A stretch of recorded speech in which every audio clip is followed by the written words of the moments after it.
Happy New Year! What's up, guys? It's Studfit here. We're here for the rundown episode of the New Year's 2023 tour. And as always, I'm joined by my good friend Antilev. Welcome, Antilev. How are you doing? I'm good, man. Thanks for having me. Glad to be here. Yeah, you know what? A lot of people have been talking about this tour and being a little anticlimactic for a New Year's tour. But we had all RTs. It's got some fun items in here. We even have like a gold premium challenge type of thing going on. It's actually kind of fun. They've given us plenty of new items, and I think for me, this is just a fun tour in general. I'm not too somber about it, but let's get into the tour. Let's get into the reaction. First of all, before we go any further, thank you guys so much for attending the award ceremony. That was so fun to do with you, Antilev, and Carlos and Sammy. It's been one of the highlights of the year. As you look back on this year, 2023 is now, I guess, a day away, and we just finished 2022, so it's kind of nice to like reminisce and look back at this year. And the award ceremony was great to do that. Last year we did it on like New Year's, and based on our schedule and stuff, it worked out to do it a little earlier in this week. Thank God. I also had COVID this week, and for those who might have missed my reaction, it was a little late.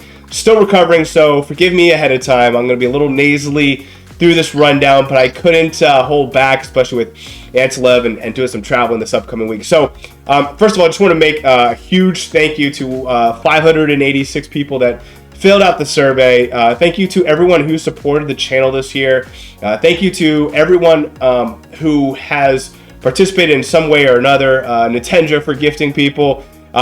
Specifically Larry98, who won our very specific award for Lifetime Achievement Award for basically picking up where Tabor left off and then injecting it full of Larry steroids of so much data that if you have not seen his Sheets website, the link is in the description. Please go ahead and do so. We could not do the rundown without Larry, so thankful for him. We had a lot of other great stuff going on. I have not updated the slide. We've ended up gifting about 30 memberships, just myself, and I think there were like another 5 from between Puffy and I think Alchemist and some others. So I haven't updated this. I think we broke the slide. I think we're over like 130 members at this point in time. So that's the highest for this community. That's the highest for my channel. And I'm just so blessed. I'm so thankful for everything you guys have done this year. So special thank you there. Additionally, I want to also shout out, unfortunately it's not highlighted here, but Bobcat got our action count competition 3 times in a row, which has never been done before. So shout out to Bobcat there. We'll be kicking off our member multiplayer Monday contest in January. So if you're not a member, definitely check it out. It's definitely worth it. It's a lot of fun every Monday for about an hour. We play multiplayer, and you can use 2 of the weeks and use those points at the end of the month. And then you can be on Kart Talk. You can be a part of a lot of other prizes. So excited for that. Also, in looking back, I asked Larry, I said, hey, Larry, let's just look at this past year. What tracks did we see the most this year? Because Nintendo did actually a great job. Again, it's very quiet, but they incorporated every single assumed track in the game. They literally went back, thanks to these RTs here. There were about 10 left that we hadn't seen, and they gave us 9 of those. Unfortunately, Bowser's Castle 2 RT, I think they left out, but other than that, every single assumed track came back at least once. These are the tracks that came back the most. That's right, as you probably assumed, 3DS Bowser's Castle came back 10 times. We got to see it 10 times. That set variant, regular, reverse, and trick came back in a tour 10 times. Guys, that's crazy. There's only 26 tours in a year. That's almost like 40% of the tours this year. That's insane. So if you had great loadouts on Bowser's Castle, and they did, I mean, that's one of the tracks where they give a lot of driver overlap. You saw, I think, 4 or 5 coin boxers and everything, even a couple boombox drivers, which was a great track for boomboxing. But either way, Bowser's Castle, they brought it this year, and they didn't let us forget about it. Now, one track you probably would have liked to have seen a little less, Warrior Shipyard. We saw that 9 times this year. So those are the top 2, and then really that's tier 1. Then a huge drop off between that and Wii Mushroom Gorge, which we saw 7 times.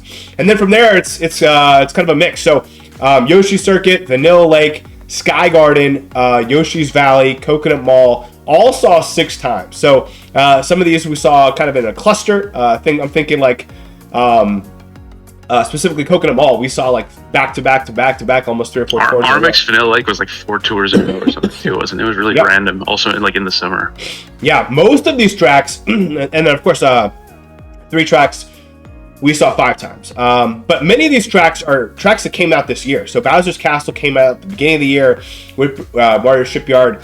Warrior Shipyard came out not long after. Mushroom Gorge kind of came out in the Mii tour. Yoshi Circuit's the oldest track on this list. It's obviously it came out in one of the first years. Other than that, though, they're either tracks that came out last year or this year. I mean, Maple Treeway's an older one too, I guess. But Yoshi's Valley's a new one. Sky Garden's a new one. Cheap Cheap Island came out last year. Remix Ghost Valley 1.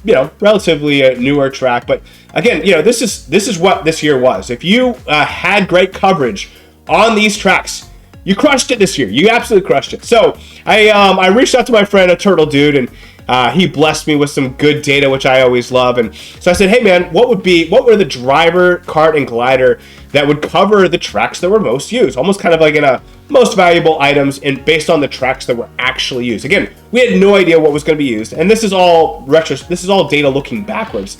These might not be items worth investing in the future, because I doubt Nintendo is going to take this same variation of tracks for 2023. But Luigi Vacation would cover 9 of the 33 tracks. Combo Cruiser would also cover 9 of the 33 tracks. And then the Sky High Flyer would actually cover 11 of the 33 tracks. That's 33.33% of all the tracks that were most heavily used. So you can see the list there. He also gave me some other good information, some pairings. I will put that with the slides. All these slides will be on Reddit, hopefully by the end of the day. I will include also some pairings that he gave me, but I didn't have enough time to put it together. I really wanted to get this video recorded before Antilev took off for vacation. So, anything you want to mention about these, Antilev? Any surprises here on the tracks or the items used on these tracks? No, not really. What's interesting is that all 3 of these items are items that came out this year, but came out in the very early part of this year.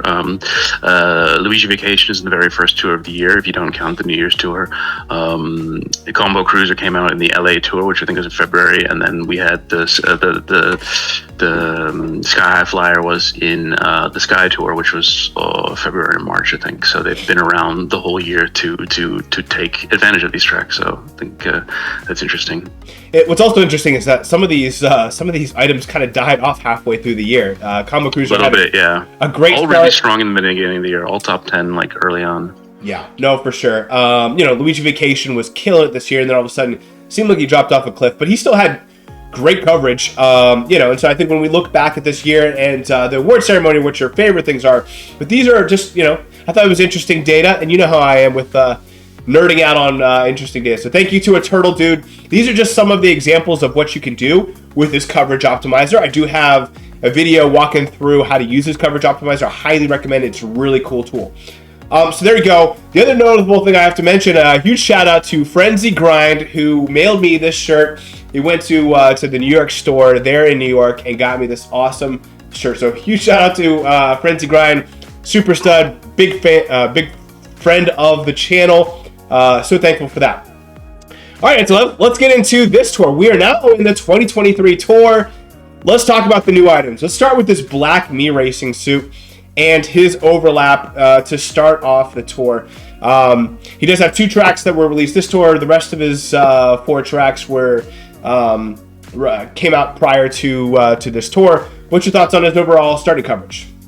Well, if you look at the left side, 3 of his tracks are covered by PD Piranha Gold. I think one of them is a level 6 unlock, but still, I mean, it's not that great. I mean, we're kind of getting to the point in the game where if you are accumulating a lot of Mii suits, Mii suits with a bad skill are getting to be a kind of, if you invest in them, a kind of scoring equivalent or at least decent replacement for a plus skill driver.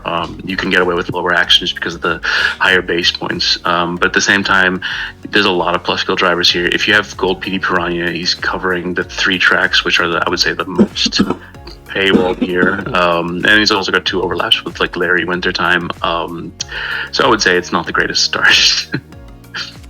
I think that's fair to say. Let's talk about the maybe the less notable driver, Green Toad Pit Crew with the triple green shells. What's your thoughts on his 4 tracks to start? I mean, with the super, it's less of like, hey, how's this coverage, and more like, hey, are there individual tracks where it can help me out? Like I went to level 8 and quadruple cap on Orange Yoshi during the Animal Tour, just for 1 track. I mean, I was going for top 10, and it made more sense to use super tickets instead of and save some high end tickets to put them better use elsewhere. So I'm looking at his tracks, and it's like, okay, Alien starts with 4 tracks. It's not that interesting, but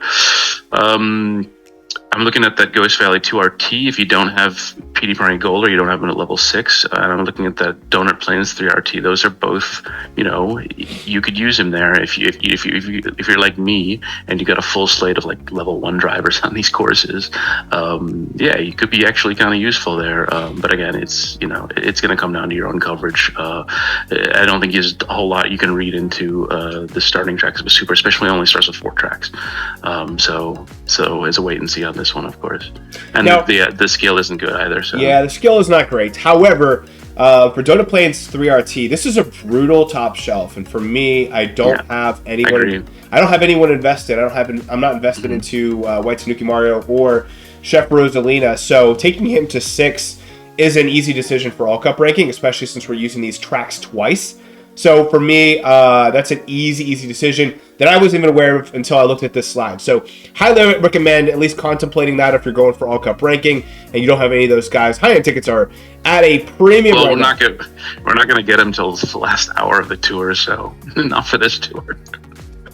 You're probably right. I wish they would have given that. I guess it's really annoying how they do it. So you want to talk about that? So we have a really interesting way for ranked of giving the rewards. You have kind of this week 1 set and then this week 2 set, and some of the week 2 sets you could be using and ranked for week 1, but you're not even getting access to it. What's your thoughts on the ranked rewards that are staggered? I think it's Nintendo's way of trying to put more pressure on us to grind harder and ranked, because before, when an item was available as the ranked award in week 1 or week 2, you'd look at your 2 kind of loadouts, and you'd look at your competition in week 1, and you'd maybe make a decision, say, okay, I'm just gonna take it easy in week 1, and I'm gonna go really hard in week 2. Now we don't really have that luxury. If there's an item you want, you have no choice. Even if you have weak loadouts, you're gonna have to go for it. Like my free to play account, I missed out on Orange Yoshi, which was pretty disappointing, just because I could not compete that week, even though I tried very hard. Now I got first place in week 2, and that was great, but the reward was, I think it was like Pink Yoshi or something I already had. It wasn't really useful. So I think it's Nintendo's way of, after the removal of Gacha, to kind of get us to open our wallets and invest a little harder, to win ranked, to put more pressure on us to place top 3. Yeah, the enjoyment of the game has evolved from pipes and pulling pipes and pipes to now upping the ante for when it comes to ranked, and I think Nintendo's trying to make that be the source of our fun, and that's fine. I think a lot of us all, no matter whether you're a whale or not whale, or you do all cup ranking or not, ranked is a part of the game, and I think that's a focal point of this rotating mobile game system that we're on, where it's very unique to the Mario Kart world, and probably one of the only reasons why we've stuck around for 3 years. Let's talk about my favorite new carts. Is the Purple Dozer. It's real cool with the red. It's almost like a magenta style purple. I love it. It's very pretty. It's gorgeous, man. I like pink. Pink is my favorite color, but the way that this is looking, it just, I don't know, man. It's like, I can accept purple. Purple can be pink in this situation. I love the pink Dozer too, but tell us a little bit about the Purple Dozer starter coverage.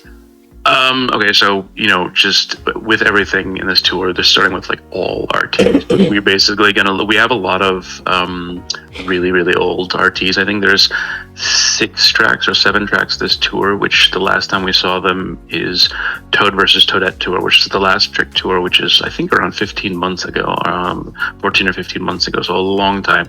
And those are older tracks. So we're talking about your Shy Guy Bazaar RT, Waluigi Pinball RT, DK Pass RT. But the good thing is that Purple Dozer, even though it's only starting with 8 tracks, which is on the low side for a new item, 5 of those 8 are either brand brand new tracks or tracks that came out this year. Ghost Valley 2 RT, Blue Lake RT are recent tracks, and then the other 3 are all 3 new tracks, and 3 new tracks are also all in ranked. We have 6 new tracks this tour, and 3 of them are in ranked week 1 and 3 of them are in ranked week 2. So getting those new tracks is like super valuable. So 5 out of the 8 are newer tracks, so that's pretty solid. I will also say the starting overlap of the Purple Dozer is actually not that bad. Starting with 8 tracks, there's only one other cart that it overlaps 3 times with, and that's the Ribbon Rider, which is something that's not particularly meta.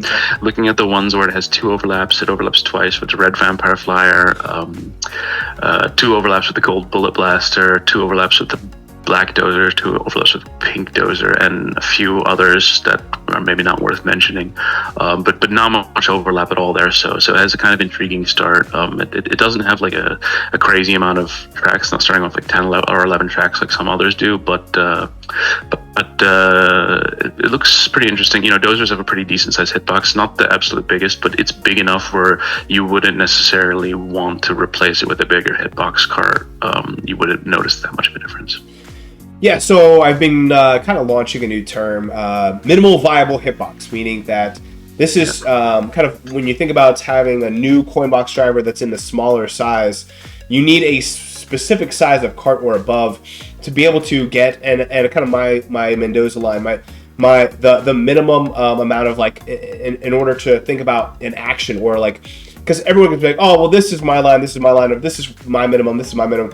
But I honestly think that when you go up a ramp and you go between 2 coins, you should get both of them. If you do not, your hitbox is too small, and so you need to be able to raise that minimum viable hitbox. I know Sammy joked around, he's like, my minimal viable hitbox is just as large as possible, and I completely agree. But I think in perspective, the Dozers are fine for me. I think even if I'm using someone like Tie-Dye, with the Dozers, I'm getting those 2 coins off of the ramp. And so I'm okay with using a Tropical Truck with a medium-sized driver, but Tropical Truck with Larry is brutal, man. So I think that's kind of the thought process I'm having, is like, I'm not afraid to use a medium-sized cart with a medium-sized driver in many situations, but like a Cat Cruiser, or as we'll talk about later, a Streetle, I'm probably, that's going to be below my minimum viable hitbox. So I want to get your thoughts on kind of a term that I'm going to be hopefully using a lot, just in thinking about things that way, is like, I got to get these 2 coins. If I'm not, then I need to raise my hitbox. Yeah. So for me, it's not like a hard line. Like, there's not a cutoff where like I won't invest in anything below that. I've invested in some smaller hitbox carts this year. Grey Cat Cruiser and Tiger Bruiser come to mind. A lot of people went in on the Jukebox Buggy. That's like a solid cart, small hitbox.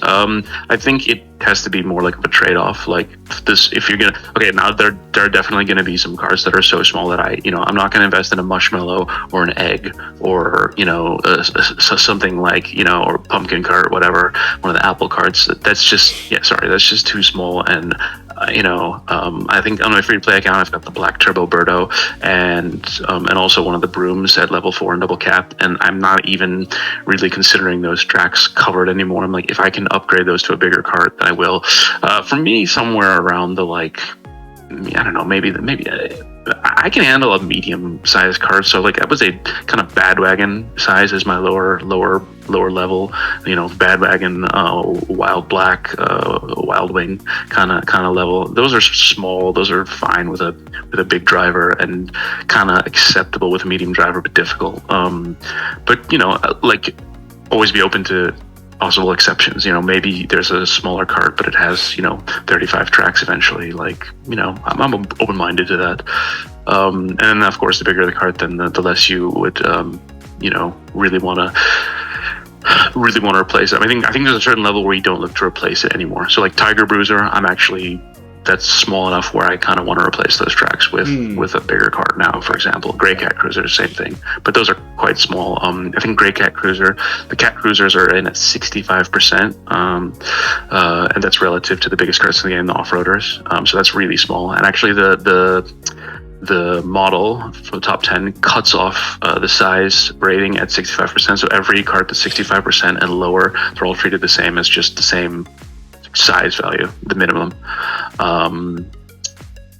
and the bruisers are 73%, so it's kind of medium to below average. They're still on the small side. Okay. So yeah. Well, we'll keep talking about that, but for those newer players, the hitbox is really important for us. That's the carts based on the size of the cart and also the driver. You can actually collect more coins, and so I think it's really important for Coinbox drivers. So if you are really heavily invested in Coinbox drivers, as you probably should, start thinking about hitbox is really, really important. I just know I was using, I just tried out Baby Park RT with the Goo Goo Buggy and Larry Wintertime on that figure 8, and it was like, dude, coins were going everywhere, and I was not getting any of them. So I think it's just a hot topic now with a. That's rough. Yeah, that's rough. It's a rough track. So for those next week, you have a lot to look forward to there. In the way of carts, we have the Wild Gold, which kind of this matte gold with this deep, almost kind of like royal purple. I love it. Looks beautiful. It's got 2 tracks to release this tour. Tell us about its starting coverage overall. Yeah, it's a great looking cart. It's the same size as the other, Wild Wing and Wild Black, Wild Pink, which is a kind of medium size, maybe on the smaller side of medium. It's not a big cart, that's for sure. And starting with 8 tracks. Again, we're looking at what does it have for a new track. So it's got 2 new tracks. The Brine Plant Slide RT and the Sky Garden RT, but then the rest of his tracks are all like pretty old tracks. So 6 of the 8 are older tracks. You're talking about Daisy Hills, Mario Circuit, Toad Circuit, Calamari Desert, Armax Rainbow Road 1, and Bowser's Castle 1. These are all like pretty old tracks. They don't have any added value for being like newer or showing up. So I say it's actually like a pretty weak start for this one. Of the 2, the purple dozer definitely has a better start. Overlap wise, it overlaps 4 times with the pink dozer with all the unlocks. It overlaps 3 times with the clanky cart, and then a bunch of so again, not a huge amount of overlap. Then nothing else overlaps more than twice. But in those 2 overlap carts, you've got the yellow off-roader twice. You've got the Swift Talon twice, regular off-roader, Green Circuit both twice, Black Dozer twice, I'm trying to think, Sneaker twice. There's kind of notable ones. But so overlap wise, not so bad, but the start is really weak, I would say. Only 2 new tracks, 2 newer tracks. Yeah, and I'm sure every new cart is going to overlap with the pink dozer a lot because it's all over the place this tour. That's gonna be common. Let's get into the gliders because we got some interesting ones. We'll start first with this yellow hard hat balloon overlap. 3 tracks released this tour. That's 8 tracks total. What's your thoughts on its overall coverage to start? Yeah, so this one is in the Spotlight shop, right? You can buy it on at a discount of 70 rubies. Yeah. Yeah, so that's not bad if you need it for. I like that they're doing that now. That they're. I guess people weren't buying the new items that much, which we can't really blame them. Looking at the tracks, we've got I think 3 new ranked tracks, which is very good. One of them is level 8 unlock, unfortunately, Bowser's Castle 3 RT. We've got 2 2022 tracks that aren't new. So that's Donut Plains 3 RT and Ghost Valley 2 RT, and then we got 3 older tracks: Shy Guy Bazaar, Daisy Hills, and Mario Circuit 1. So that's kind of a mixed bag. I would still say it's a pretty decent start. 5 of the 8 tracks being new tracks or newish tracks. Overlap wise, there's only 4 other gliders it overlaps 3 times with. That's a Silver Candlelight Fright, the New Year's 2023 glider, Fuzzy Kite. Those are both new this tour, and the Autumn Leaves. Very cool. I like it. Let's talk about that Fuzzy Kite. It obviously has just one more starting track than the hard hat, but 3 of its 9 were released this tour. What's your thoughts on its overall starting coverage? Yes, so actually, I think this is kind of a sneaky, interesting one. It's going to be in the week 2 Spotlight shop, so it's not available yet, but we can buy it starting next week. Starting with 9 tracks. It should also be in the Spotlight this week, though, too, as a non-Spotlight, right? Oh, it could show up in the regular shop, not as a Spotlight. Okay, interesting, but not on discount then. So if you wait till next week, you get for 70 rubies. It'd be better wait anyway. So if you're like a mega whaler, you're really impatient, you know. So yeah, starting with Baby Park, Cheap Cheap Island, and Koopa Cape, those RTs. So 3 times ranked, but again, one is level 6 unlocked, one is level 8 unlocked.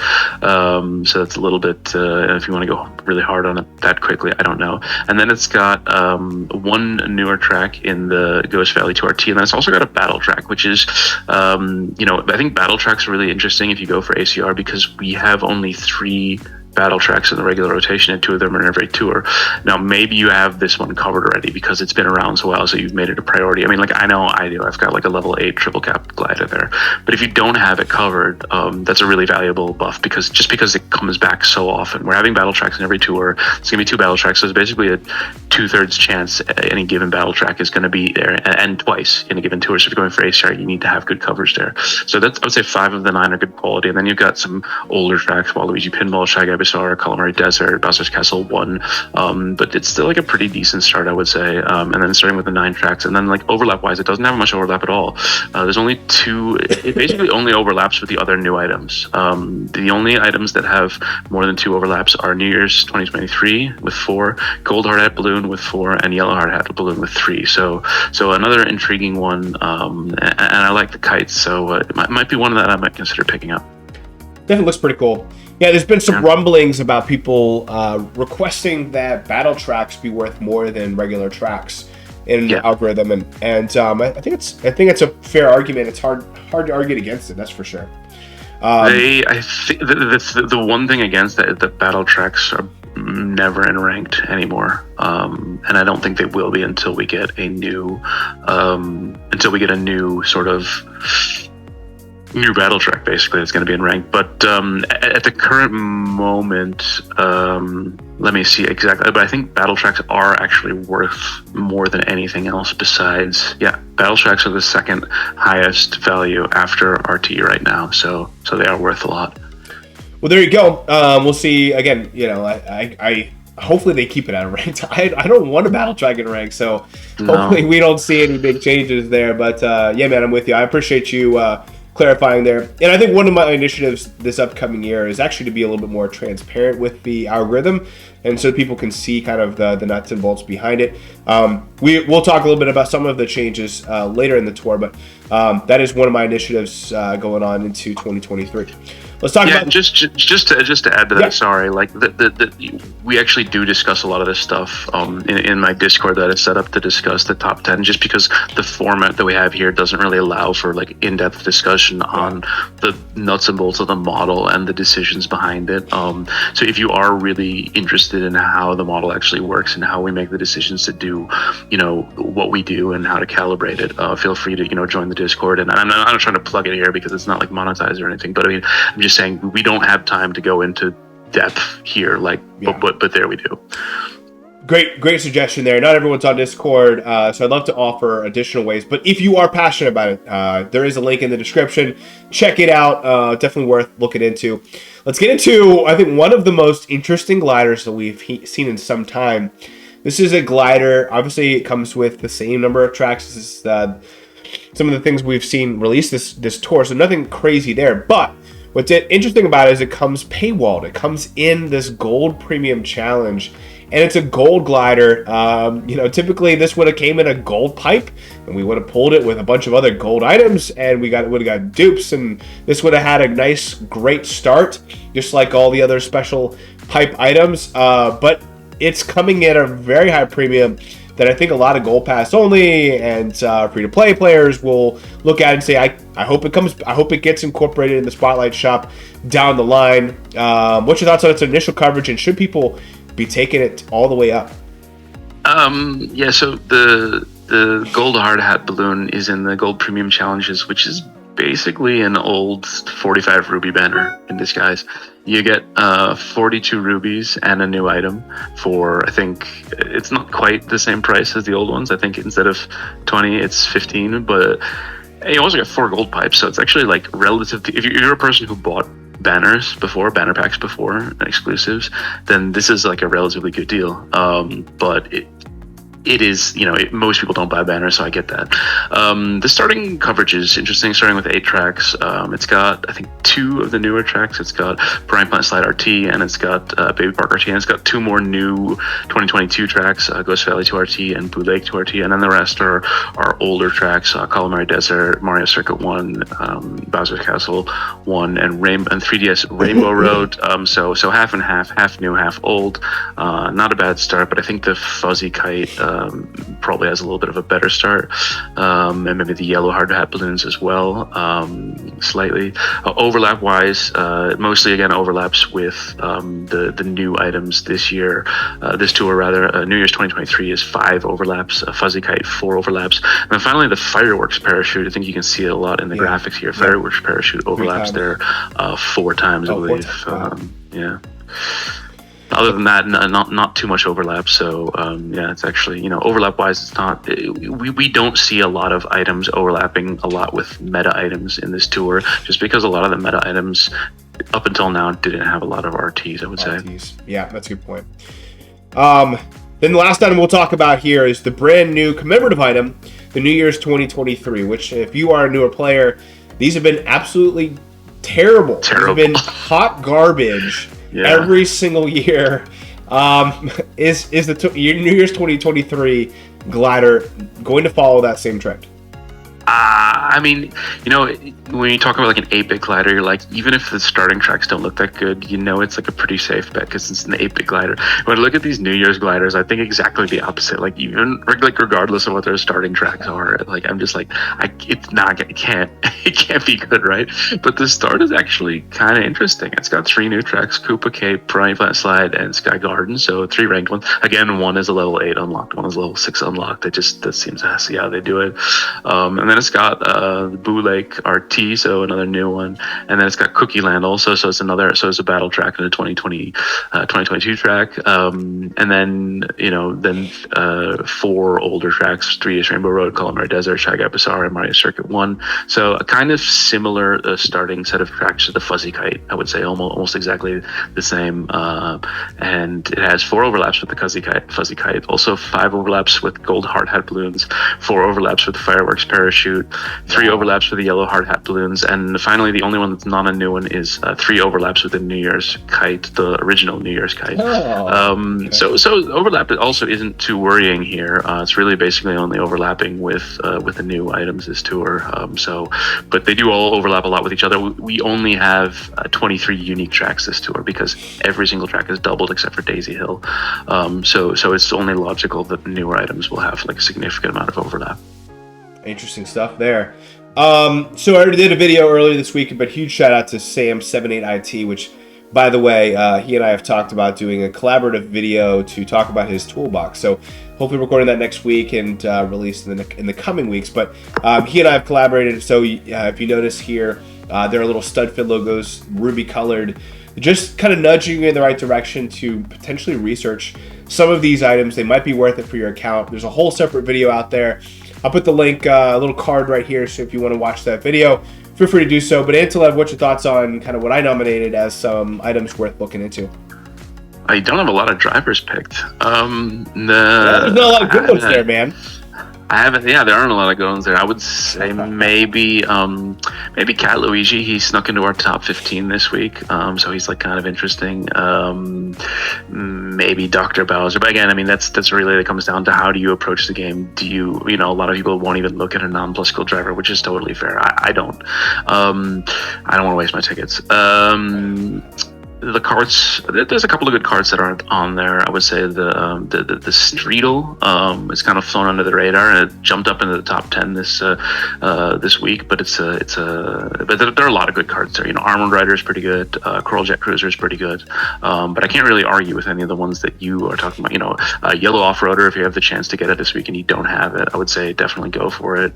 It's got again some crazy buffs. I will say the one that was on the fringe of what I wanted to include was the Strawberry Soft Swerve, which we'll get to. That's a good one too, yeah. We'll get to later. It was in the top 10 for quite some time.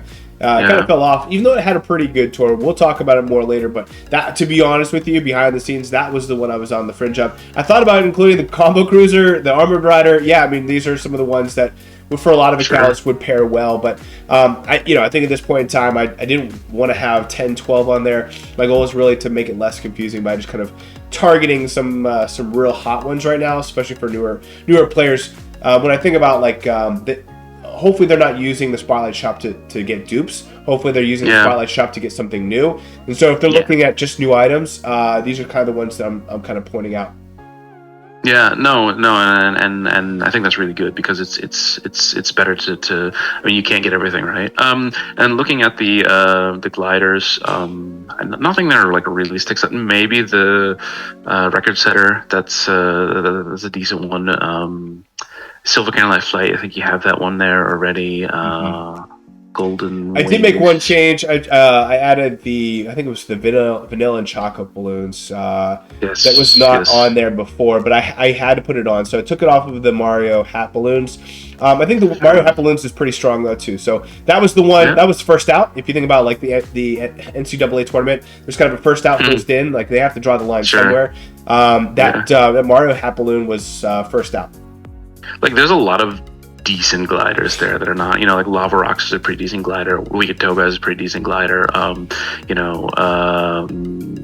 Chocolate Pretzel has been it's one I had highlighted last tour, but I think my spicy pick was the Icy Mario mustache. It seems like that's been a sneaky one. Yeah, it got some really good buffs this tour. So it's kind of sneaking up. Yeah. Cool. Again, definitely check out that video if you want to hear more. But we had so many buffs to get to, man, that let's just jump right into it. Thankfully, I guess the good news is that there aren't very many items with 3 buffs. There's just a handful. No. There's none with 4, none with 5. So that's the good news. The bad news is that there are like hundreds with 1 buff. So you'll notice these slides, they get a little cluttered. I tried to organize them. But Nintendo, you owe me one here. Drivers with 2 buffs. So first of all, we have to talk about Daisy Tidress. You see, she's number 2. I mean, I absolutely love really both of these tracks. Both of these buffs are great for her. She's phenomenal. You're using her ranked. That top shelf is very, very thin for the Cheap Island RT. Charging Chuck Gold. Of course, he doesn't have the ranked tracks, but I think overall these are 2 older tracks, so I don't know if I consider these 2 big wins. I will say the question mark block, getting 2 tracks is phenomenal. The Sky Gardens RT is a phenomenal win for him. One of the better buffs in the game. Obviously, it's in ranked as well, but great buff there. The Rainbow Road, there are a lot of options there, and so I don't think that's necessarily as great. You talked about Cat Luigi being a little sneaky there. He's got the Koopa Cape RT and the Baby Park RT. Both of them in ranked, so it's a double ranked feature there. Pink Cat Shy Guy Ninja getting the Koopa Cape RT, phenomenal buff there. The Sky Guy Bazaar, not so great. I've been using that track as my auto mode just to try to get the crashes. But I think that one's a pretty, I don't know. To me, it's a forgettable track when it comes to using him. And that's kind of where we kind of draw the line outside of the top 15. I will say, I'll kind of point out Larry Wintertime. He does get the Piranha Plant Slide RT and the Baby Park RT, so that's 2 ranked tracks. That's great for him. However, we'll talk a little bit later about some of the drivers that also got his top shelf there in the Piranha Plant Slide. But I think that's really all I want to discuss on this slide. But what's your thoughts there? And maybe you want to even slide in some information on the new supers as well. So I think let's look at first of all the top 5 most valuable buffs this tour.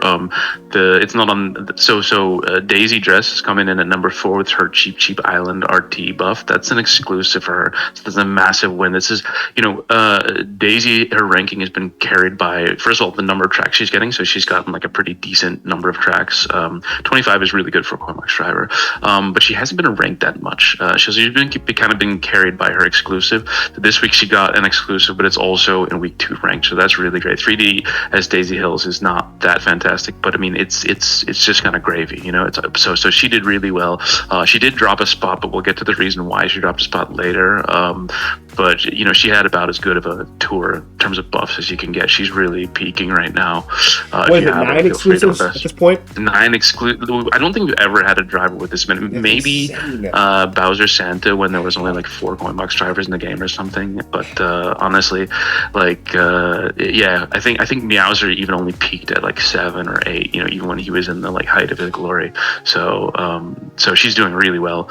Charging Chuck Gold, yeah, kind of disappointing buffs for him. I will say though, 3DS Rainbow Road RT is a track that people like to go for 300 actions on, and there was no heavy Coinbox driver there before, so he is definitely the best option now.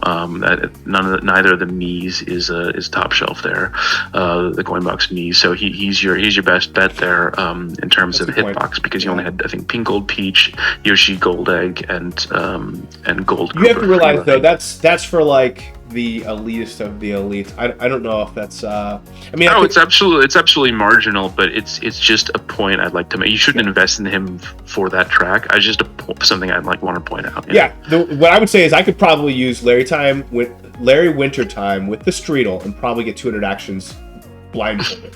So I think the majority of the community is like cool there. Look, and if it was like a vanilla leg track or something, I wouldn't even mention it because nobody's going for an action count record there. But if you know, these 3DS Rainbow Roads, people do like to push them to the limit. Sure, but just get your 200 actions and get off. I think the 99.99999% of the community is totally cool with using Pinkle Peach to get their 200 actions and moving on. But absolutely, I am. Yeah, for those who care about the records and are going for it, I'm rooting for you. You know, Crazy, get out there. You know, Luca, all my World Cup. I'm sure Bobcat's coming for it.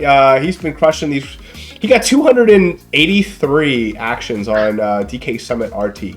Absolutely insane. So, yeah, I mean, I'm with you there. For those going for the world record, it's important to note, but I don't think this is a good buff.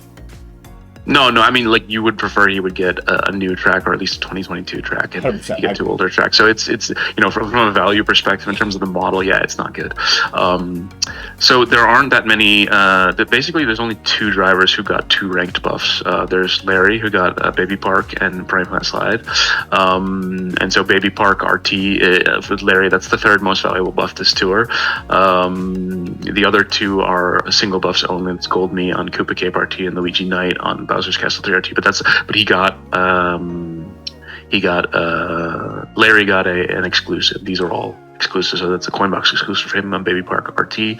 And then the other one who got 2 ranked buffs is Cat Luigi, and he managed to somehow sneak up into our top 15 because he had 2 really valuable buffs, 2 ranked tracks. So he's now our highest rated non-Coinbox driver, non-plus skill driver rather, supplanting Dr. Peach. Other than that, yeah, not really a whole lot to mention. The Nabbit Mii suit is an interesting one. Baby Park RT is kind of a difficult top shelf, and it may not be the best track to Coinbox, so you may want to... Unfortunately, there's no Boomerang there. It would have been a good track for boomboxing, I think, but you may want to give it a shot with Lucky 7 instead, because it seems like a frustrating track to do Coinbox on. Other than that, yeah, no, I mean, I think it's nice that Blue Shy Guy and Orange Yoshi both got 2 buffs, and especially even though neither one of them is a ranked track, it's still nice to see these super drivers getting buffed. Yeah, sure, why not? Let's talk about drivers with 1 buff, and as you can see, broke the spreadsheet. There's just too much on here. Nintendo, come on, man, help me, man. So you notice I put a bunch of the supers together there at the bottom and cluster them in order to fit the small text there. So as I get out my little granny glasses, Gold Mii Racing suit got Koopa Cape RT, and this is phenomenal for him, and probably why he's the #1 driver in the game. It's a ranked track. It is his. It's not a Mii boost. It's not a cup boost. It's like his track. He will have it forever. It's in ranked.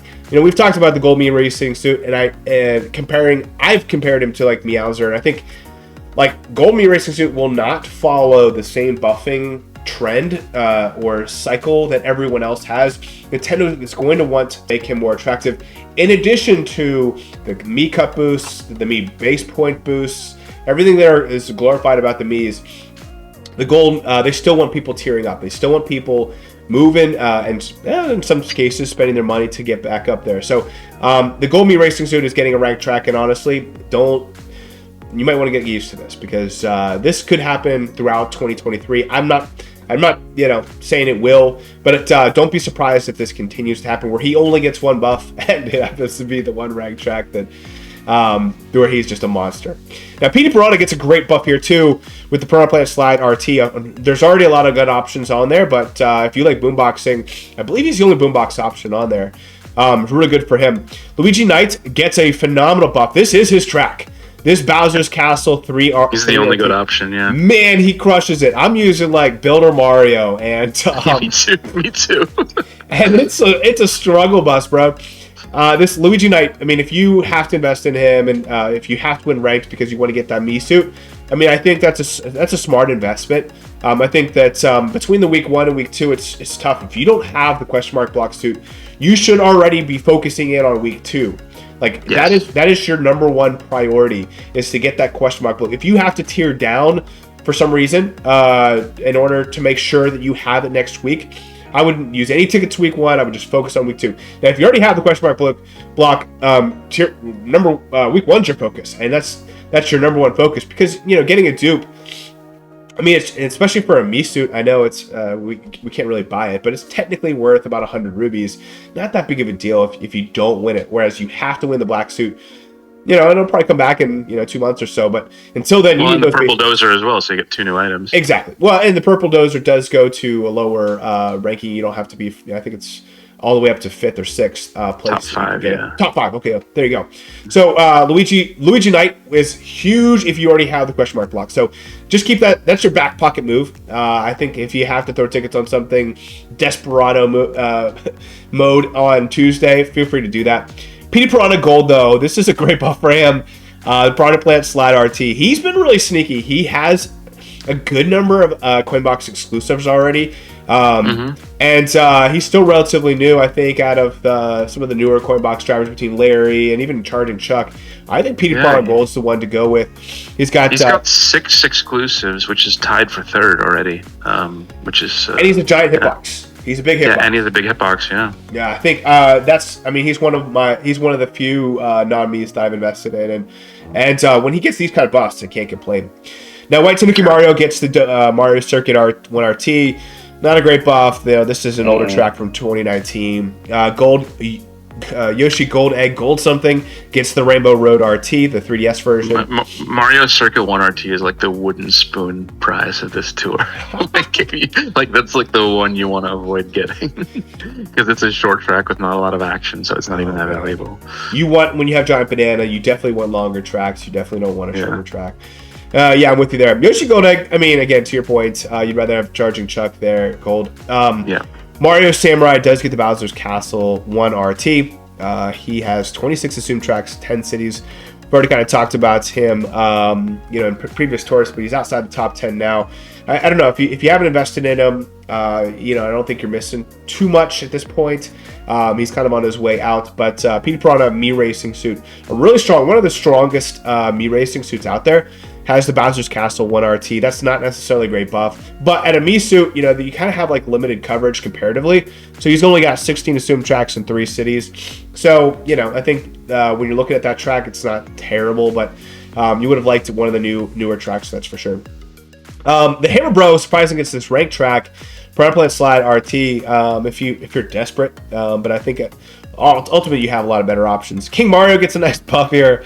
Mario Circuit 1 RT. Poor Mario, King Mario. King Mario. Dude, it's been rough for him. Only has 13 tracks. 13 What's tracks. Going on? 13 assumed tracks and 15 cities.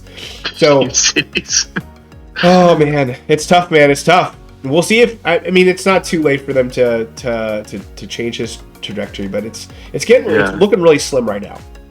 Yeah. As I look through, there's just so many drivers with one buff. I'm gonna try to hopefully. I'm kind of looking at, Daisy Sailor gets a nice ranked buff on the Cheap Cheap Island RT, which is a tough track to cover. You got the Cheap Cheap Mii Racing suit getting that track too, and that was in ranked last week. It's weird having it with these Mii suits. Like, I use the Cheap Cheap Mii Racing suit at level 1 for the Snowland track, and I think there's some cases where, man, these Mii suits, you almost have to invest in them. Baby Park RT for the Ice Cream Mii Racing suit, like, at least they're giving him ranked. That's a good one. That's a good one. That's a good one, man. Yeah. And for those who don't have Larry time at a high level, I'm trying to think. I think of Daisy Cheer or something like that. No, it's the Santa Me racing suit, which that I'm using on that track. Which he's got to be here. Santa Me and Nabbit Me are both on that track. Yeah. There you go. So as you get down, you do see Santa Me there about midway down. Again, this is quite the eye chart, but overall, that's a good buff for Santa Me. I wasn't sure how his future was going to be. I consider this a big win for him. I think overall that's probably better that he has, like, if you had Larry Wintertime at, say, level 8 double uncapped or 7 double uncapped, like Santa even at like level 3 or 4 double uncapped, probably gonna be the best option on this track, dude, because it's like a figure 8. Like, it's not great for Coinbox, but for Lucky 7, man, with as many lapses there, I think that's a strong option there for you. That's all. Okay, yeah. The other one I do want to mention is Hakama does get the Sky Garden. So if you don't have the question mark block, he might be your best option. But as you know, there he's number 112 on our list. He's not one for a newer player. He's not one I would necessarily invest in. But Antilev, what's your thoughts on this side chart? Yeah, I mean, Hakama, like, he gets thrown a bone occasionally. He got the Yoshi Valley R like earlier in the year. Just once in a while, like they like to remind us that he still exists. So the single most valuable buff in this tour is the Gold Me Racing Suit getting Koopa Cape RT. It's a long track. It's an easy 200 actions. I've seen people, going for like 250, 260 there with Coinbox. It's a great track for the Gold Me Racing Suit, and it's a big part of the reason why he jumped up to number 1. I will say, if you do have, the only other good option is, I think, Pink Ninja, and it is one of those tracks where you can get 200 actions easily enough with Giant Banana there. Now, of course, the Me base point bonus is gonna put the Gold Me Racing Suit higher scoring potential. But if you don't have Gold Me, or you don't have them invested, and you do have Pink Ninja at a high level, it's an acceptable substitute, I would say. I'm be using Pink Ninja on that track, so it's a great buff for Gold Me. It is a Coinbox exclusive, and really, really valuable. And then Luigi Knight with the second most valuable buff, Bowser's Castle 3 RT. This is a really cool track, and it looks like I haven't invested in Luigi Knight, so I've been just like you've been playing it with Builder Mario, and I think my free play I've got like a level 1 Dr. Bowser or something. I don't know, but it looks like really fun to boombox, and it's a really great buff for him because it's the top shelf there is just terrible. Let me pull up my notes really quick. Other than that, I don't, there's not a whole lot I wanted to talk about. The Mario King buff again is disappointing. The Mario Samurai buff is disappointing. It's an old one. The thing is, this track is a good boombox track. This is a short track with only 2 boxes per lap. But the problem is PD Piranha Me Racing Suit also got it, and he's a Me with the base point bonus, and a lot of people have been investing in him. So it's a bad buff because it's an older track, but it's actually a really good track for boomboxing. And there wasn't a boomerang driver on there before, I believe. So that's kind of nice. Unfortunately, it's an older track. Rosalie and Fulendam got the 3DS Rainbow Road RT. It's funny because these are tracks that these characters, even though they're like almost a year old, haven't seen. Like, so many of these tracks we haven't had in over a year. It's really funny. I'm surprised like Meowser didn't get a buff. Yeah, everything with Cheap Island is potentially interesting because Cheap Island is like a really hard one to cover if you don't have Ty Daisy. If you have Ty Daisy, obviously you're set, but other than that, she's like really the only kind of good option on Cheap Island. So the Daisy Holiday Cheer, getting that is actually like quite nice if you don't have Ty Daisy. The Wario Me Racing Suit, Penguin Toadette, Daisy Sailor could all be interesting options there, but other than that, yeah, not really a whole lot I want to say. It's like you said, it's a slideshow. There's an eye chart rather. There's so many single buffs here. We have 256 buffs this tour. It's the second most buffs of all time, and it's 4 short of the most buffs of all time. So it's absolutely crazy. We have 93 buffs for drivers alone, and there's only and nothing even got 3 buffs. Wow. Yeah, man. This was excruciating putting together. Let's talk about the karts with the most buffs. Obviously, the Holiday Speeder got 3 buffs. Surprisingly, jumping up to 27 on our list with 10 assumed tracks in 4 cities. To only have 10 assumed tracks in 4 cities and be already in our top 30 is phenomenal. So we'll see if a holiday item can break the curse. Then we got the Karts with 2 buffs. I think the most notable, I mean, you couldn't have opened the game and missed this. The yellow off-roader, man. 2 ranked tracks. What can you say about this cart, man? This cart broke the game. I don't know how else to describe it. No cart should be having 31 tracks. It's too many tracks. I mean, it's like, you know. While you're speechless, my favorite part of the yellow off-roader being as dominant as it is it has 4 cheap islands. It has the regular, I knew you were the reverse, the trick, and the RT for the win. You knew I was going to bring it up. Yeah, man. Yeah. You cannot. I immediately thought of you when I noticed that. It's got all 4 cheap islands. Stuff is going to love that. I love it. Now, again, I would invest in it anyway, but just for that sole reason, it's just a nice little icing on the cake. So, but now here's the thing. It does move to number 1 on our list. And bumps down what was our number 1 to number 2. That is the Shielded Speedster. Now, Shielded Speedster still walks away, I think, with a pretty good tour in general, above average tour with the Bowser's Castle 3RT. That's here's the thing though, is that track, it's not too hard. There's a lot of meta carts on that track. There's a lot of meta carts there. There are a lot. The Lightning Streamliner, the Red Off-Roader, the Armored Rider. There's a lot of like not necessarily easy option, but carts that we've had in our top 10, 15, 25, whatever. Compared to the yellow off-roaders tracks, which are much harder to cover. So Show Speedster. It fell down 1 spot. So, again, take it with a grain of salt. I think the off-roader just came in. Again, I don't know how else to explain what Nintendo is doing here. Like, they obviously want us to have the yellow off-roader. And I've quad capped 2 carts already. I'm like, I gotta quad cap this yellow off-roader. And the fact that I haven't already, I'm kicking myself. I should have made that my number 1 to quad cap. It's just, guys, if you need to invest, if there's some way to, quintuple cap it, like, do it, guys. Do not hold back. You will not regret it. Has 31 assumed tracks, guys. All right, I'll move on. Streetle. I've been poking fun at the Streetle. It's just such a small car, and it's cute, but its coverage is pretty strong. It's already up to 19 assumed tracks.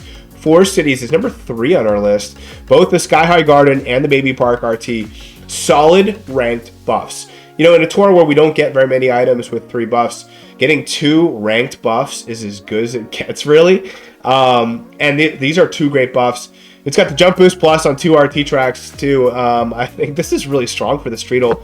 Again, you just have to, if you're really heavily invested into maybe Boomerang drivers or Lucky 7 drivers, go with the Streetle, man. Don't hesitate. I mean, the coverage is so strong. You're probably not going to regret that coverage. Just, for everyone else, with focusing on Coinbox, just drive it first. It's going to be a little tricky. Now, going from one end of the spectrum to the other, the Moo Off-Roader, now number 4 on our list with 1 rank buff. That's due to the Koopa Cape RT. Now, it's got the Toad Circuit RT. On the reaction, there was some conversation about whether this buff was good or not. I think it was still debatable. I thought a lot about it. I don't think this buff is great. Here's why. Now, I understand. I think one of the arguments was that was tossed out was that there aren't a lot of big hitboxes on that track. However, the off-roader is there, like the original off-roader. So if you came in late, if you're a newer player, this might be a good buff for you. But that off-roader is already there. You probably have pulled it 100 times in your all-clear pipe and all these other pipes that we have, these gold pipes and whatever. But there are so many other options. There's normal options on that track. There's 25 options to go with. It's a short track. Overall, I don't think, you got Koopa free running. So maybe you want a bigger hitbox from that, but the off-roader's there, guys. I don't know. This is not a good buff for me, but I think the Koopa Cape RT, phenomenal buff. Obviously for me, the tropical truck and I'm going to probably be using that, but Moo Off-Roader's great buff there. Can't deny that. Pink Speedster surprisingly hit our number 13 with only 13 assumed tracks, 4 cities, thanks to his Baby Park ranked track, as well as also Donut Plains 3RT, which, by the way, that Donut Plains is one of the hardest top shelf. It's a tough track. It's one of the ones I'm dreading on playing later in All Cup ranking, but it gets the track. So for what it's worth, some of these speeders are starting to do well between the Holiday and the Pink. Again, it's not a bad hitbox. It's relatively slightly above average. But overall, again, you could use not great. They're not great. It's not like the Mark IIs or anything like that, where you can kind of have a bigger hitbox and pick between a couple of different variety of styles. But yeah, I mean, they're about the same size as the hop rods. Actually, I mean they're a little bit longer maybe, but they're pretty small. There you go. Talking about small, pink sneaker, much smaller there. This is like the teeny tiny. It does have the ranked cheap RT. And you got the Tuk number 37, and then you do have the Blazing Eagle at 44. You do like this cheap Island RT track for the Blazing Eagle. The Calamari Desert, though, not a great buff there for him. In this camo Tanuki Kart, I was really having I had high hopes for it. I was hoping it was going to do really well. Other than the Cooper Cape, it's not that Daisy Hills is not necessarily a great buff for him. Combo Cruiser gets a ranked buff on the Baby Park. It's one of the only big carts on that track. So if you have invested in it halfway through the Combo Cruiser, maybe you watched a little bit earlier in the episode and you liked the fact that it did so well in some of the tracks this year. Baby Park RT, not a bad investment for it, especially if you're trying to get that question mark block me racing suit. And there's some other Eagles, the Swift Talon, the Taylor Swift, number 82 on our list, the Golden Eagle at 89. Man, these guys just had such a tough time to try to build out of that city tour. I don't think really at this point in time I'm investing in any of the Eagles, and it's kind of sad. The Blazing Eagle would be the best. It's the least poisonous. Again, it's the curse of the old city start. It's just so hard to overcome. It needs to get like special attention from Nintendo to overcome that, and they just haven't got it yet. And that's where I draw the line. What's your thoughts on the Karts?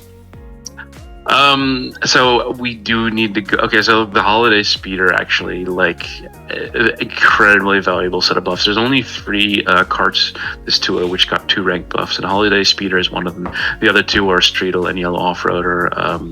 So Holiday Speeder got Cheap Island and Baby Park. Then also got Mario Circuit 1, which is kind of like, okay, whatever, but it got those 2 ranked buffs, which is really huge.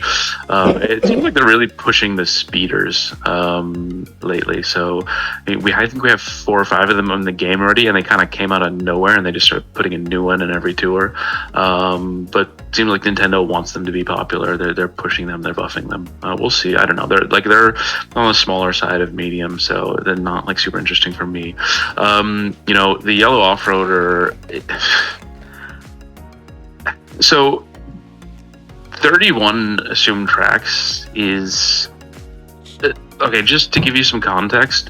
If you remove the Yellow Off-Roader, the next cart with the most assumed tracks is the Tanuki cart with his 27, and then the next after that is like you got a 6-way tie with 26, and then you got like a 5-way tie at 25, and then there's like 10 carts that have 24. So carts normally top out in that 25, 26. With one exception, 27 range.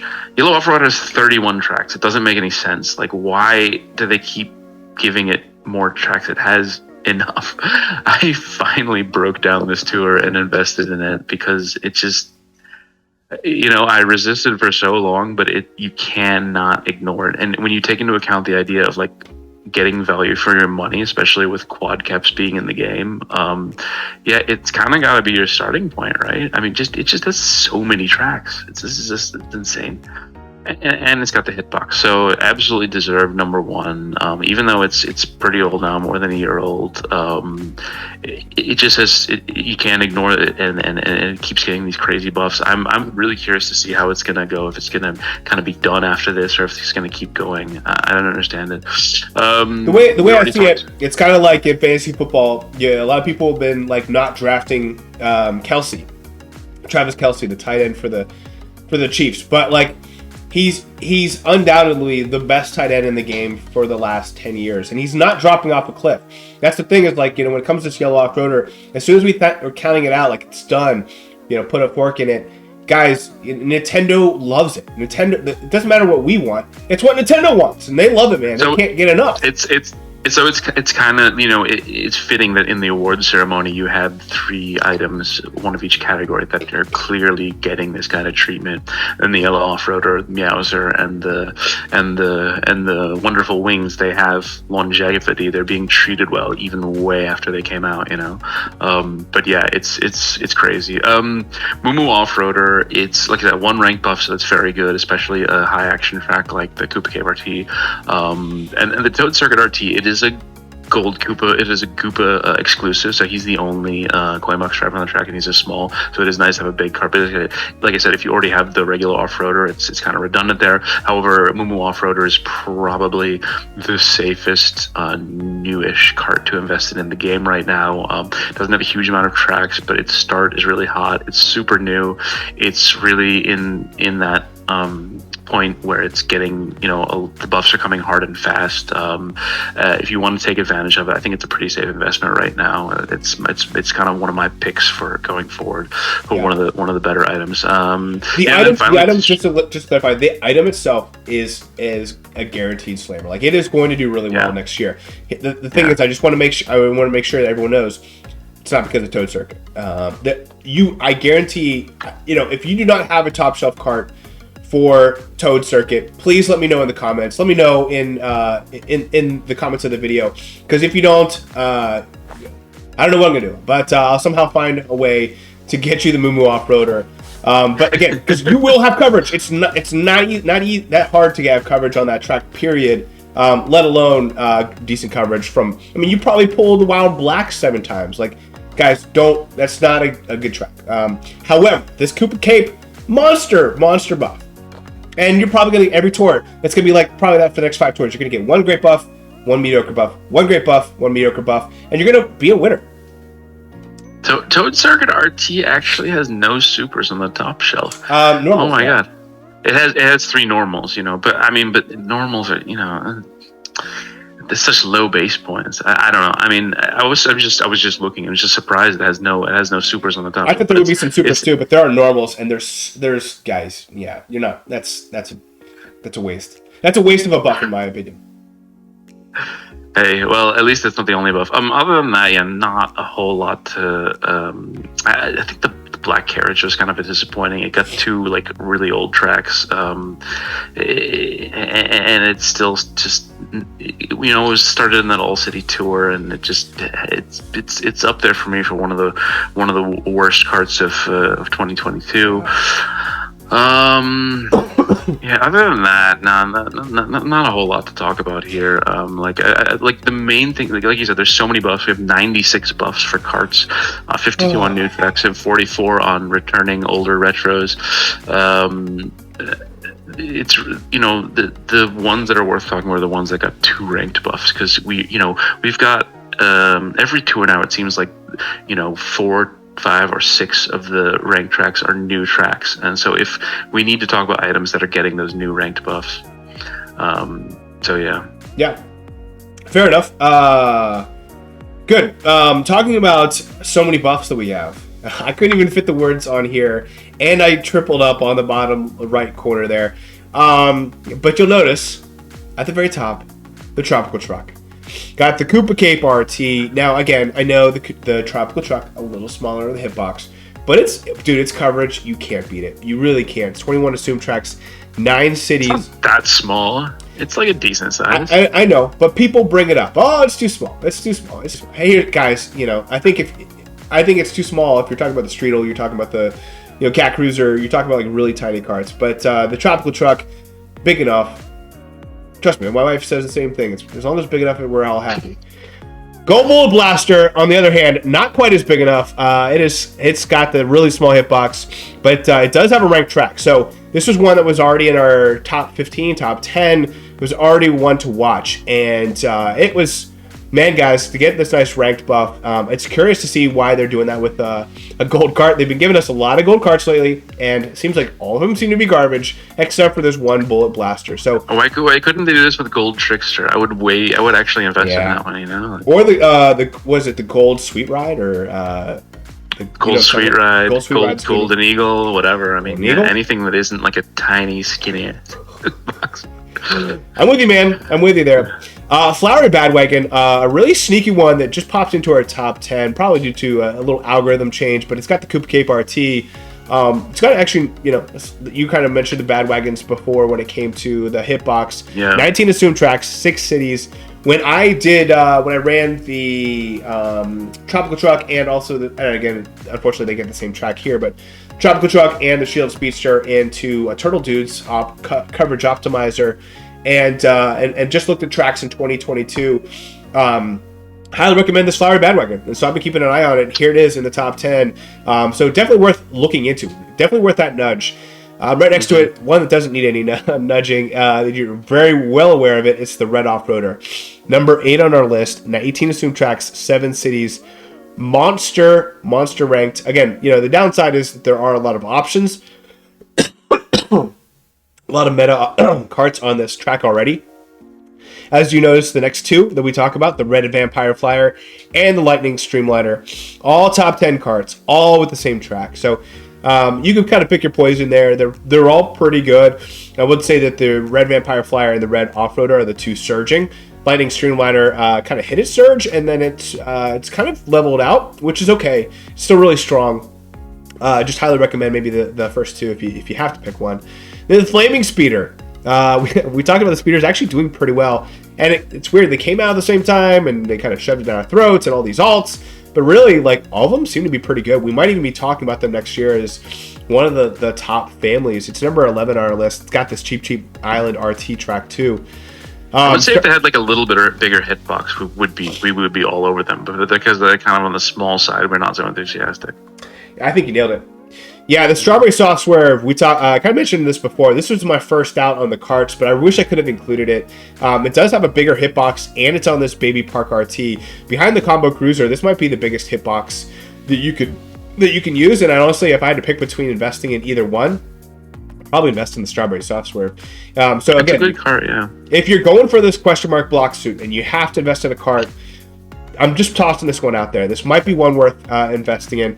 Now, again, the Baby Park may not be the highest action count, so when you're investing into like levels, you want higher actions because those investing in levels multiplies out by your actions. So you do want to invest in longer tracks.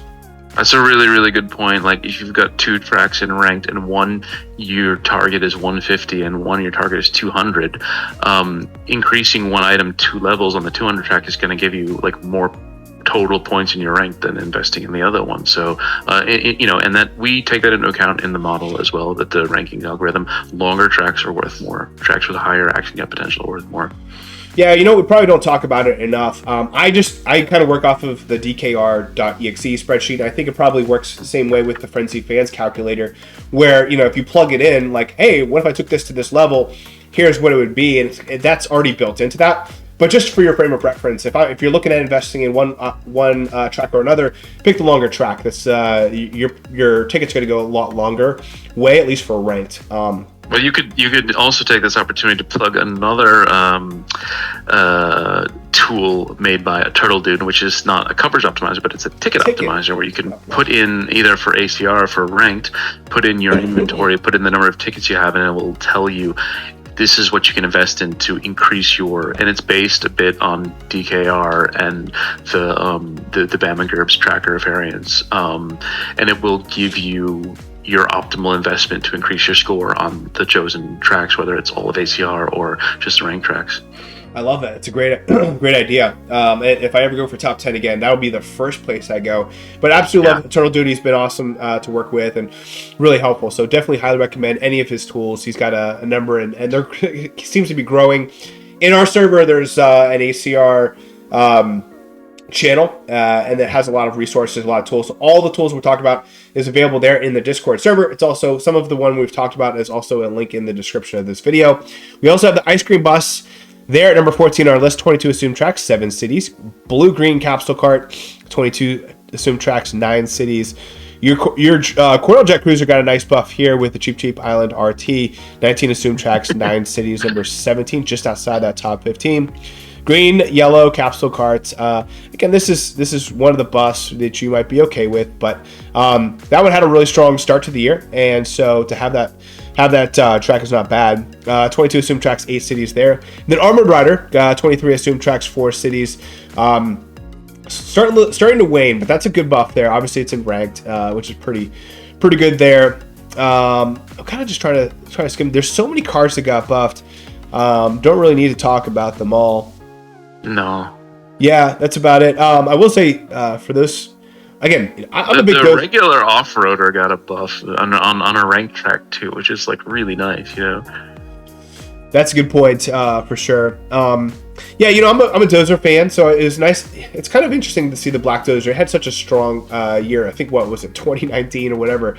So it does seem like they liked it, so they kind of tossed in a nice little Piranha Plant Slide RT, which is a decent track there. And also the pink one's got it too. Former number one car, right? It's been number one before. It was number one. Yeah, and you know what? They don't give it very many more buffs. That's evident.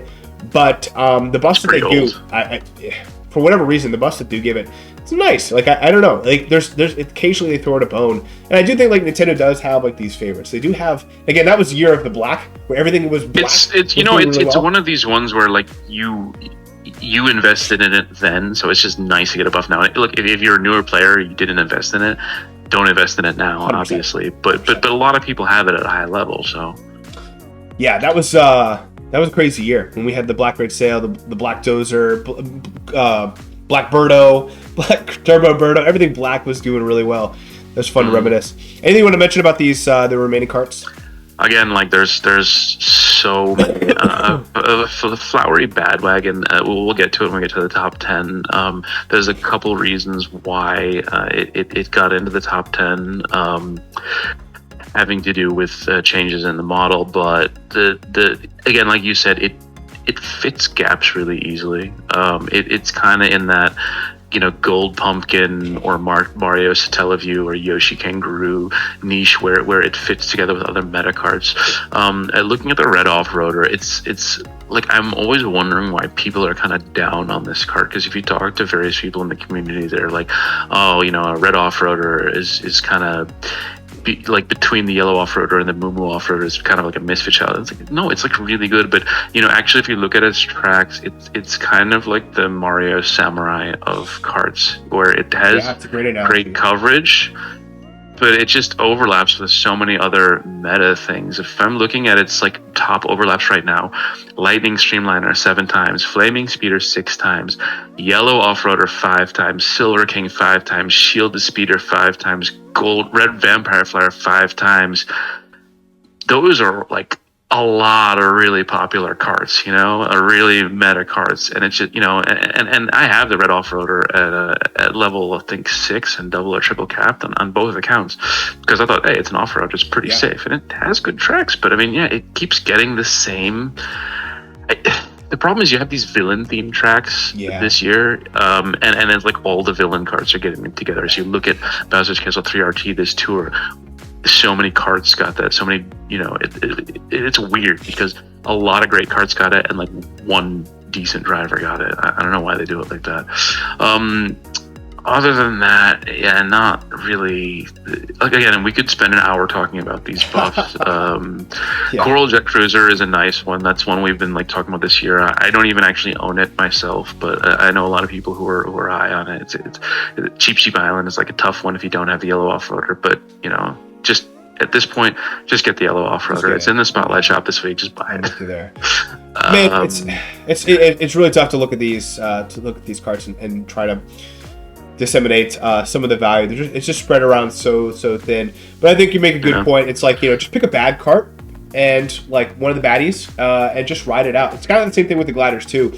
When you think about the Boo Masks and the Black Star Shoot and the Wicked, one or the other, the Wicked Topaz, like these gliders all overlap, kind of like similar to the carts. So, you know, I know if you like baddie stuff, because it looks awesome, you just seem to like kind of tend to invest in them all. And the downside is they all overlap with each other in some way or another. So yeah, it's tough. Yeah, it's tough. But I can't blame Nintendo. Like, that's their way. Like, it's actually genius for them to do it that way. Well, it makes sense too as well. I mean, like, you would expect these items to get these tracks. Like, it's thematic. It fits. I get it. I'm with you there. Let's go into the gliders. Starting with the gliders with 3 buffs, and this is unique where we have 3. We have the wonderful Garnet, which came off of a 5 buffing tour last tour. It's followed up by 3 here, so it's a 13 assumed tracks, 5 cities. Number 46 on our list. Got in ranked, it's on Skyguard and RT.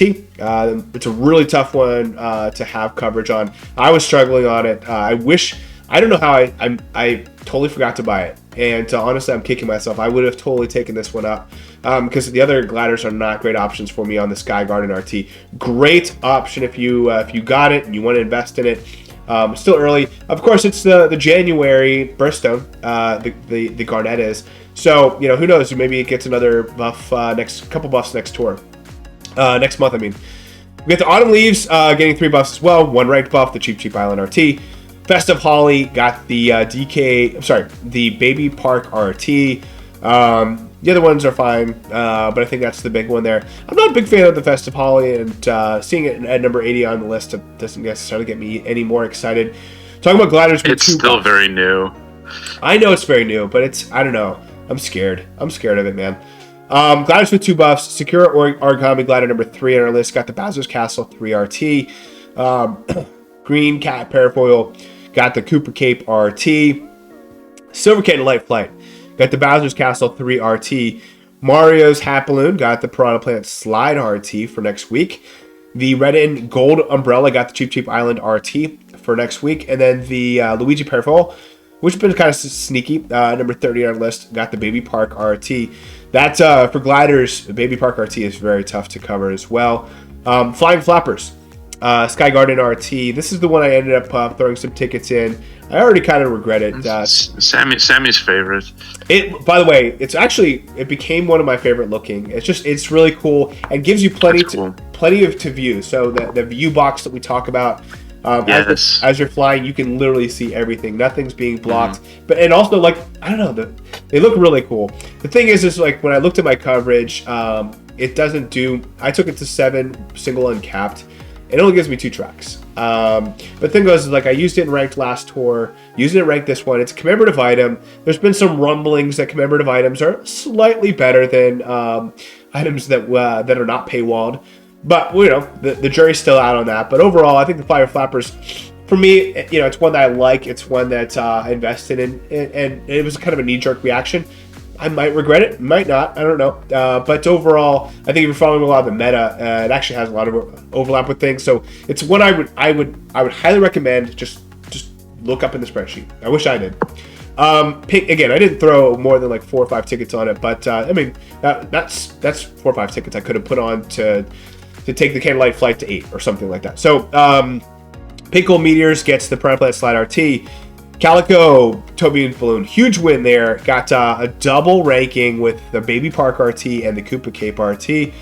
And then the Sky High Flyer, we already talked about it, having a really good year in general. Got Sky Garden RT and Baby Park RT, a double feature. So, what's your thoughts on these gliders with big buffs? Yeah, so as you mentioned, 3 gliders that got multiple ranked buffs. That's the Autumn Leaves, the Sky High Flyer, and the Calico Tow Bean Balloons. Calico Tow Beans is kind of interesting because it's like a newer glider. I think it came out in the Animal Tour. It's pretty recent, so that could be on a kind of upswing. Sky High Flyer is kind of like the black sheep of the Sky Tour. You got the Record Setter and the Wonderful Wings, which are both amazing gliders. And then Sky Flyer came out in the same tour, but it's kind of lagged behind, so it's nice to see it getting those 2 buffs there. Autumn Leaves was the biggest winner here in terms of value, getting it didn't get 2 ranked buffs, but it got 3 buffs, and it got the Donut Plains 3 RT, which is a very valuable track just because it's so difficult to cover, a Wonderful Garnet, I didn't even put it in my notes because it got 3 buffs, but 2 of them are kind of disappointing. The Waluigi Pinball and Toad Circuit only got 1 ranked buff out of those 3. Other than that, I think from the 2 buffs, I don't really have anything else on the gliders. For sake of time, we'll move on anyway. Gliders with 1 buff. Guys, this 1-up mushroom, guys. Let's just have a man-to-man woman conversation. Buy it, invest in it. Period. We said this back in July during the Piranha Plant tour. We told you this is going to be number 1 someday. I'm pretty sure we said it. I can guarantee we've said it. This is guys. This is a no-brainer. If you have to invest in anything, and you don't, I mean, again, you use your due diligence, whatever. But guys, I'm telling you, please invest in this. This thing is an absolute beast, and we've been saying it for longer than I can remember. So, just invest in it there. All right, there we go. Back to normal. Mint and berry balloons. Got the Daisy Hills. Not necessarily a great buff, but still number 2 on our list with the 22 assumed tracks. 9 cities. Next is the other balloon. Actually got a really good buff. The Baby Park RT, the ranked buff with 23 assumed tracks. 8 cities. Hopefully when we get to the top 10 in an hour, we'll be able to talk. Why is mint and berry at 2 and vanilla and chocolate at 3? I'm sorry, at 5. Because honestly, this seems like a great buff. This and with you're talking about 23 assumed tracks and 8 cities versus 22 and 9. Both of these are great though. I don't think we're splitting hairs, but ultimately both of those are really strong. Piranha Plant balloons, as you see, dropped substantially. So it was our number 1 glider last tour. Now number 7, with even though it got the nice ranked Piranha Plant Slide RT buff. You got the Boo Masks, number 6 on our list. Got the Bowser's Castle 3 RT. Record Setter got the Sky Garden RT. So these are rich getting richer. Now the Record Setter has had quite a year. It started out real hot. Nintendo gave it somehow an extra level 8 unlock and then said, oh my gosh, look what we did. We needed to pump the brakes on making it so good. And it went through a long time of kind of in this, I don't know. It was still on our top 10 for a while. Purgatory, yeah. But it was in a purgatory, yeah. But it's come back. It's got a resurgence. And maybe Nintendo said, you know what? Maybe we were a little too harsh on it. The reason I left the Record Setter off of the Spotlight shop is just, because of how old it is. And I think that for a newer player who would be the one who don't have any of these items and might be looking to put rubies into it, it's just so old that I like some of the other items more, and that's really about it. The Record Center, it's got quite the history, but still has 28 assumed tracks, 9 cities. It's back in our top 10. It's been a couple tours, but I honestly, it's been a pretty strong glider this year. Not great, but pretty strong. You got Tropical Balloons. It's been in our top 15 for quite some time, but it seems like that's kind of where it's topping out. And then we have the Black Star Shoot, former top 10, now at number 12 with the Shy Guy Bazaar RT. Both of the last 2 buffs I mentioned, not necessarily great for either of those. The Icy Mario's Mustache got this Koopa Cape RT. Really nice buff for that. It's on its way up. The Icy Mario's Mustache with 18 assumed tracks, 11 cities. 11 cities a little high in for my taste, but number 15 on our list. Candlelight Flight, 29 assumed tracks, 11 cities. Number 16 on our list. Lava Rocks, 19 assumed tracks, 6 cities, 17 on our list. That's a ranked track with the Bowser's Castle 3 RT. Luigi's Hat Balloon got the Cheap Island RT. It's number 20 on our list with 19 assumed tracks, 6 cities. Silver Luigi's Mustache with Bowser's Castle 3 RT.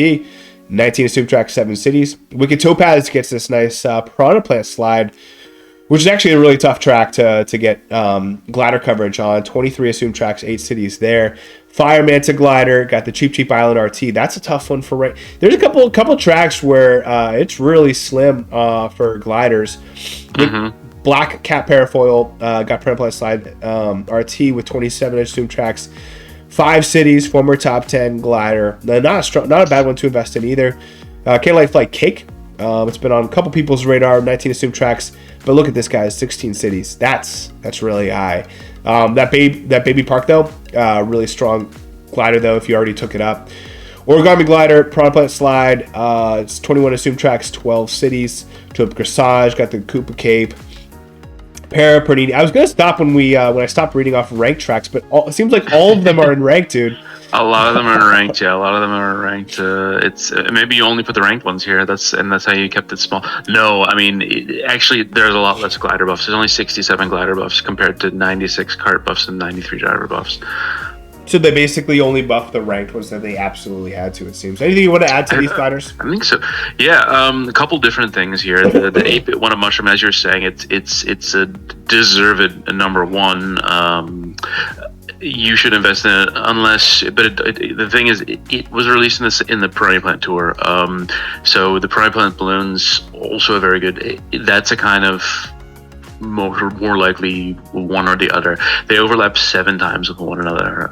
So if you've invested in the Piranha Plant balloons like I have, you're probably a little bit less inclined to go for 8-bit 1-up, but it's still obviously a phenomenal glider. I think the record setter is like kind of interesting. It's like 28 assumed tracks that kind of came out of nowhere. I think that's one of the highest number of tracks for gliders. And again, obviously we've been focusing on the wonderful wings, but to 28 is, I think we've got a couple with 29, a couple with 30, and a couple with 31, but it's up there for some of the most number of tracks in the game.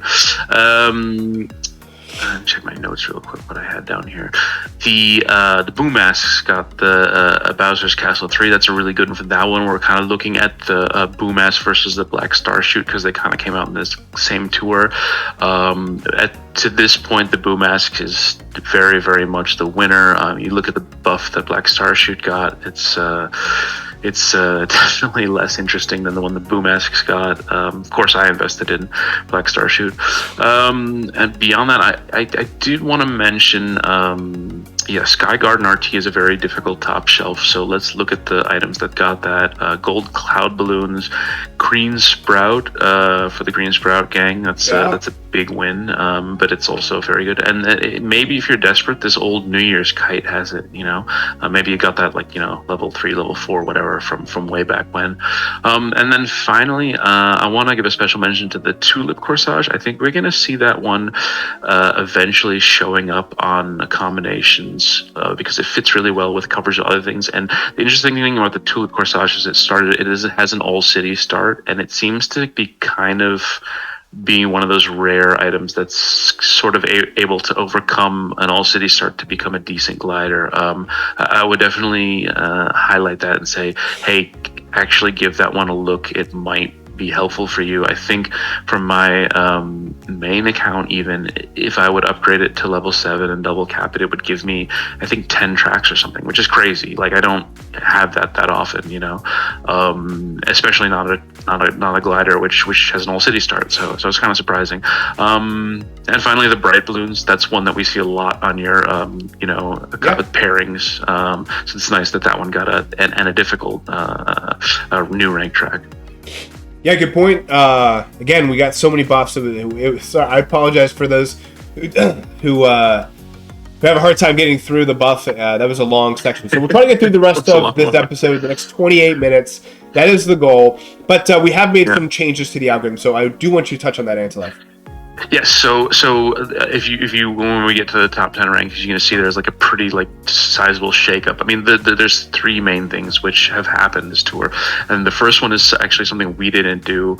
It's just the fact that this is a trick tour. There's all RTs, and we base our track type weightings on historical data. So adding a tour which is only RTs, obviously is going to skew RTs like way higher relative to what they were before.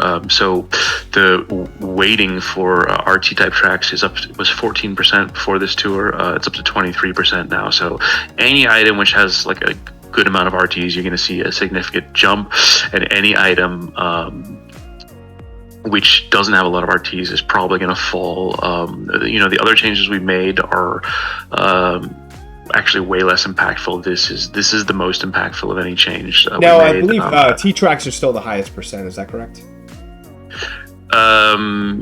It's over 20%. No, sorry? Is it T tracks? I think you mentioned something like 26%.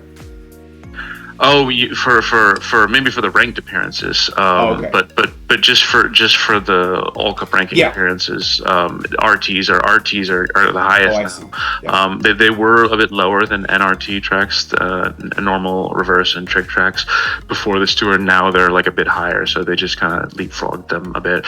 And something that you mentioned earlier, a lot of people have been asking why aren't battle tracks worth more. Battle tracks are actually the second most valuable after RTs right now. We put an extra boost in the, kind of gave them an artificial boost just because there's so few of them and they reappear so often, and they're doubled every tour. So they're kind of close behind RTs in value. Even though they're not ranked very often. Yeah, exactly. That's. I mean, if they would be in ranked more often, they'd obviously get more value. Yeah. Yep. The second change we made, and this is, after some discussion with people in the community, and it's a really good idea. I have to give a shout out to Rocker 23 because he came up with the idea first, and we kind of discussed it. Like, why are we actually treating nitros the same as cities? We get Murray Mountain every Christmas back. We get Ninja Hideaway back every spring. We're probably going to be the same thing with Sky High Sunday. They're guaranteed to return like 1, 2, 3 times a year, maybe. Whereas a lot of cities, we still haven't seen them 2, 3 years later. So what we did is we reclassified like before retros, we would expect to see them more than 1 or 2 times a year, but we have so many retros in the game right now, and there's a lot of like pay no attention to the first slides where like some of these tracks showed up 10 times this year or whatever. There's a lot which we've only seen like once or twice. You're talking about your Shy Guy Bazaars, your Rock Mountains, these kind of tracks, your Bowser's Castle ones. The older tracks we haven't seen so much. So what we did was we put the nitros on par with these older retros, which just basically means is that any nitro track in the game, so even when a new one comes out, it will be treated as a retro, but it will not be given any of the same new track bonuses as a retro. So like, I think right now in the rankings, the newest tracks get a 35% bonus versus the older tracks on top of everything else. So if a new nitro would come out now, they wouldn't get that 35% bonus. We would just, because we don't expect them to be coming back like 4 or 5 times that year. Obviously, we think they're going to come back like once or twice, but they do still reappear more often than cities. So we thought it was unfair to treat them like cities. So now any items which had significant amounts of these nitro tracks will see a small buff, and it has also a sort of impact on the exclusives, like, because we don't treat city exclusives as anything special, but we do treat retro exclusives as having like a bonus. So I think, for example, like Sky High Sunday has got a couple of tracks like Rosalina Swimwear is an exclusive one, and I think Mario King or Gold Me is an exclusive on the other one. Gold Me on Sky High Sunday T. So Gold Me gets an extra exclusive. That's a big reason why he jumped up to number 1, but just for getting kind of a free, cheap exclusive there. And then the last thing we changed was the, if you see this ranked type calibration on the slide, that is the Tabor's old WC fee ranking. That's basically what type of tracks are ranked more often. But the problem is in the last 6 months, we've had almost only new tracks in ranked. We've had so few returning tracks in ranked. It's hard to make any kind of data expectations on that. So we basically put that weighting to 0 because, like, you look at this current tour, the type of tracks that an item has, it doesn't really matter because none of these tracks are coming back to be in ranked. The only tracks that are being ranked are the new tracks, with an exception here or there. So we thought it made sense, and that, and historically the most common type of track in ranked was RTs. So that has a little bit of a dampening effect on the weighting change as well. Otherwise it would be more extreme. So until Nintendo goes back to the old way of having, just 2 new tracks in ranked and the other 4 being returning tracks, we're not going to give any bonus to the track type for the ranked bonus. But has a pretty minor effect. But anyways, let's go and look at the rankings. Yeah. So again, I don't want to spend too much time on the top 10, but I appreciate you walking us through that. I think actually the change to Nitro versus City actually says more about cities than it does about nitros. So this year, we quietly saw every single assumed track at least once, except for Bowser's Castle 2R2. But 2RT, but we'll blame in turn 4 on that. But literally every single track has come back at least once. Now, most of them have come back just once. You know, there are rare situations like we described at the very beginning, and it was very evident when we were seeing Coconut Mall and Vanilla Lake and Warrior Shipyard and Bowser's Castle over and over and over again. For whatever reason, Nintendo was doing that. We're not sure why. But overall, they did actually a really good job, and it's probably the reason why everyone was like, you know, why are we having RT all track for a New Year's tour? Well, there were 10 RT tracks that we had not seen in the last 12 months, and they brought back 9 of them. So it was to me, the way I see it is, it was a very concerted effort for Nintendo to go out of their way to make sure that they fit these 9 in before the calendar year. So in my mind, like, that's very intentional. And so I'm really happy they did that too. You know, I mean, like, people are complaining about the tour, but I love it. So hey, so why should we hold nitros any different? And then when I looked at the cities, and so Larry sent me the cities. There's something like 27 or something city tracks. All these 14 of them are Tokyo Blurs that we haven't seen. So New York Minute R2, 2R, Tokyo Blur 2RT, London Loop RT. I don't want to get through them all, but the point is that, guys, I know we're seeing cities a little bit more. But even in situations where they're bringing back a little bit more cities, it's still like a 9-to-1 ratio, and there's so many cities that we haven't seen yet, even in the last 48 tours or whatever it's been. So, guys, I just want to pump the brakes a little bit on the hype that we are seeing cities frequently enough to no longer have that city designation. That city designation is so different from the assumed tracks that we're willing to bump up the nitro. Again, that's how big this gap is. So again, I just really wanted to make that very, very clear, because I keep seeing around the communities saying, hey, we're seeing cities more frequently, so I'm doing this, I'm doing that. We are seeing cities more frequently. But I don't think it's worth changing your investment strategy. No, but there's like 126 city tracks in the game. So I mean, it's okay. Cities are coming back more often, but the chances you're going to see any specific given city is still extreme. And then plus your point of that, when they do bring it back, they're not going to put it in ranked. They're going to put the new version, the new RT or the new variants. You know, the third, fourth version of it. That's what they're going to put in ranked. So if you like ranked, it doesn't matter anyway. All right, there we go. Soapbox stepped off of. Here we go. Let's start with the top 10 drivers. Where we got White Tanuki Mario, 22 assumed tracks, 10 nitro. Unfortunately, he fell 3 spots though. Still has 64 tracks left to see. Pairs really well with Gold King Bob-omb, PD Piranha, and Meowser. Now we're talking about, I think it's actually 260 tracks here. Sorry about that. But 260 tracks, and so 91's not bad. This pairing adds 70, which is pretty good. There is 6 overlap, though, with the other Giant Banana newer driver, which is Rosalina Chef. So just be aware of that. If you are heavily invested into Giant Banana drivers, there are 6 of those, 32 tracks total where he'll be there. Let's talk about a Shy Guy Ninja, up 3 spots to number 9. I don't think this is any surprise to anyone. He's been pretty good this year and keeps getting these, especially for ranked. He's been absolute bomb. I know he's been carrying your account, Antilev, for quite some time. 26 assumed tracks, 12 nitro, still 13 tracks left to see. Covers 93 of the 260 tracks with Meowser, PD Piranha, and Kangaroo Yoshi. What you notice, though, is that PD Piranha, although he's pairing really well, he also overlaps 6 times. He does overlap 5 times with Charging Chuck 2. At number 8, we have PD Piranha Gold.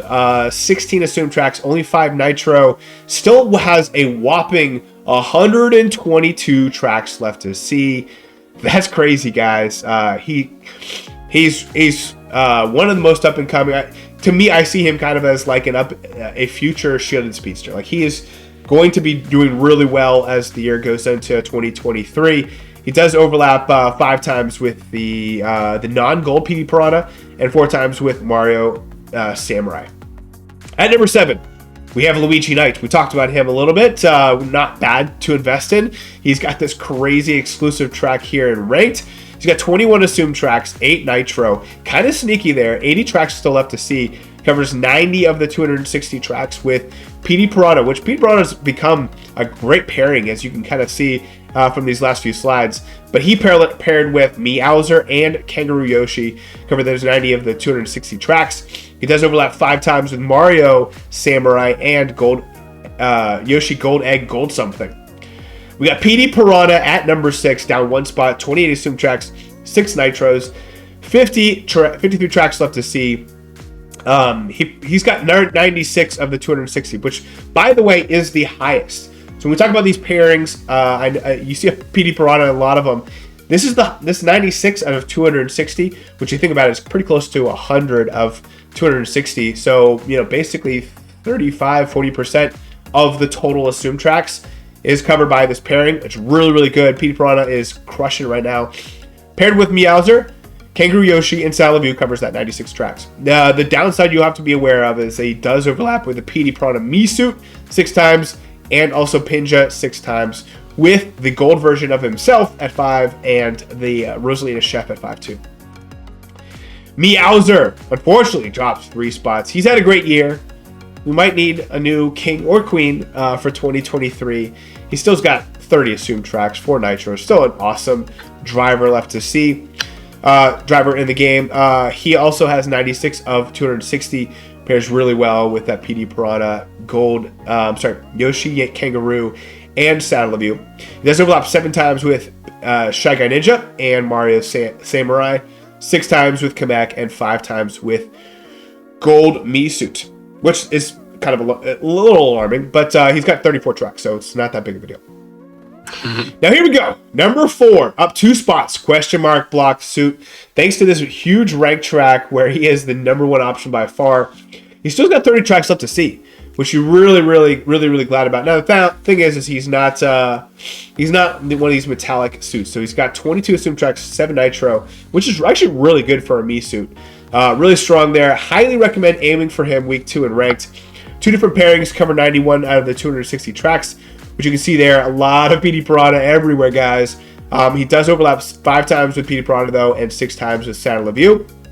Charging Chuck Gold, 23 assumed tracks, 7 nitros, still 77 tracks left to see.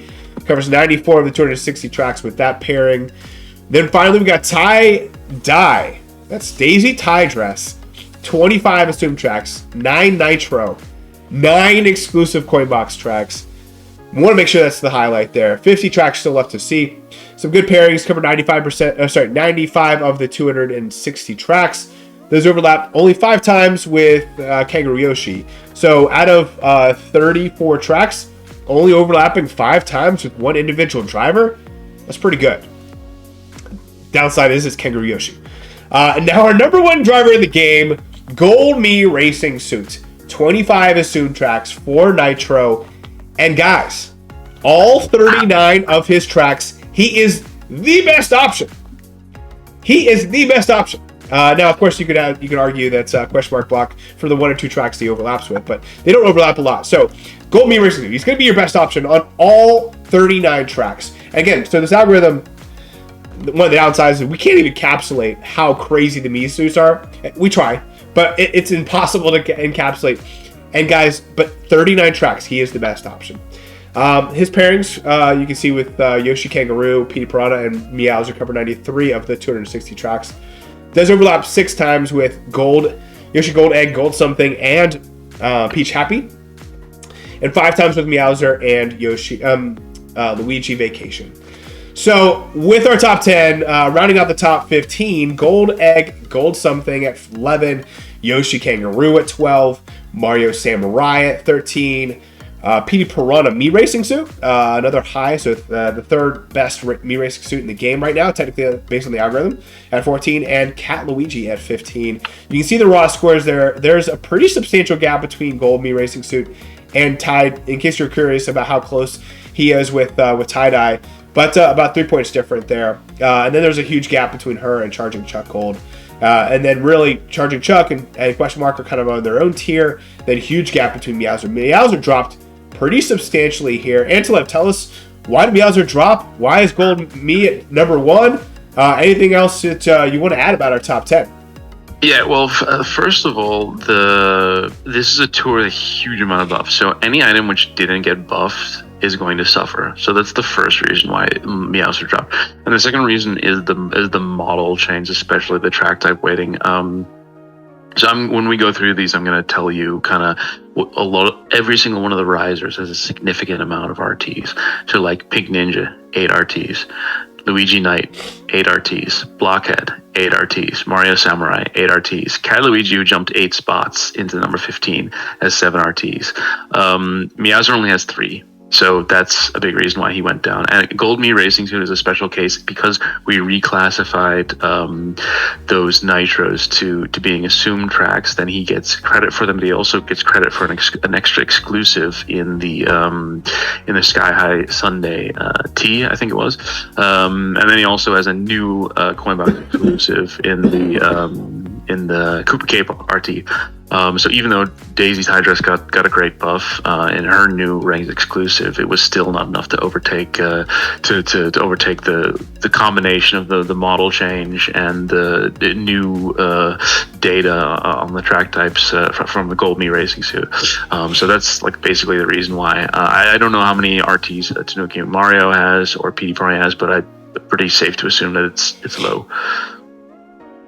There you go. Let's get into Karts. At number 10, we have the Lightning Streamliner up 6 spots, 20 assumed tracks, 9 nitros, still has 53 tracks left to see. You can see its pairings cover 90 of the 260 tracks. It does overlap. This is substantial. 7 times with the yellow off-roader, which is, again, 29 tracks. That's worth noting, especially if you like the baddies. We got Red Vampire Flyer, 15 assumed tracks, 3 nitros.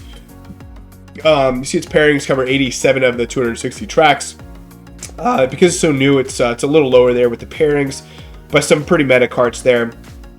Kart overlap, it does overlap 5 times with the red off-roader, silver Shield Speedster, and the gold Bullet Bill. Again, some meta items there to be aware of.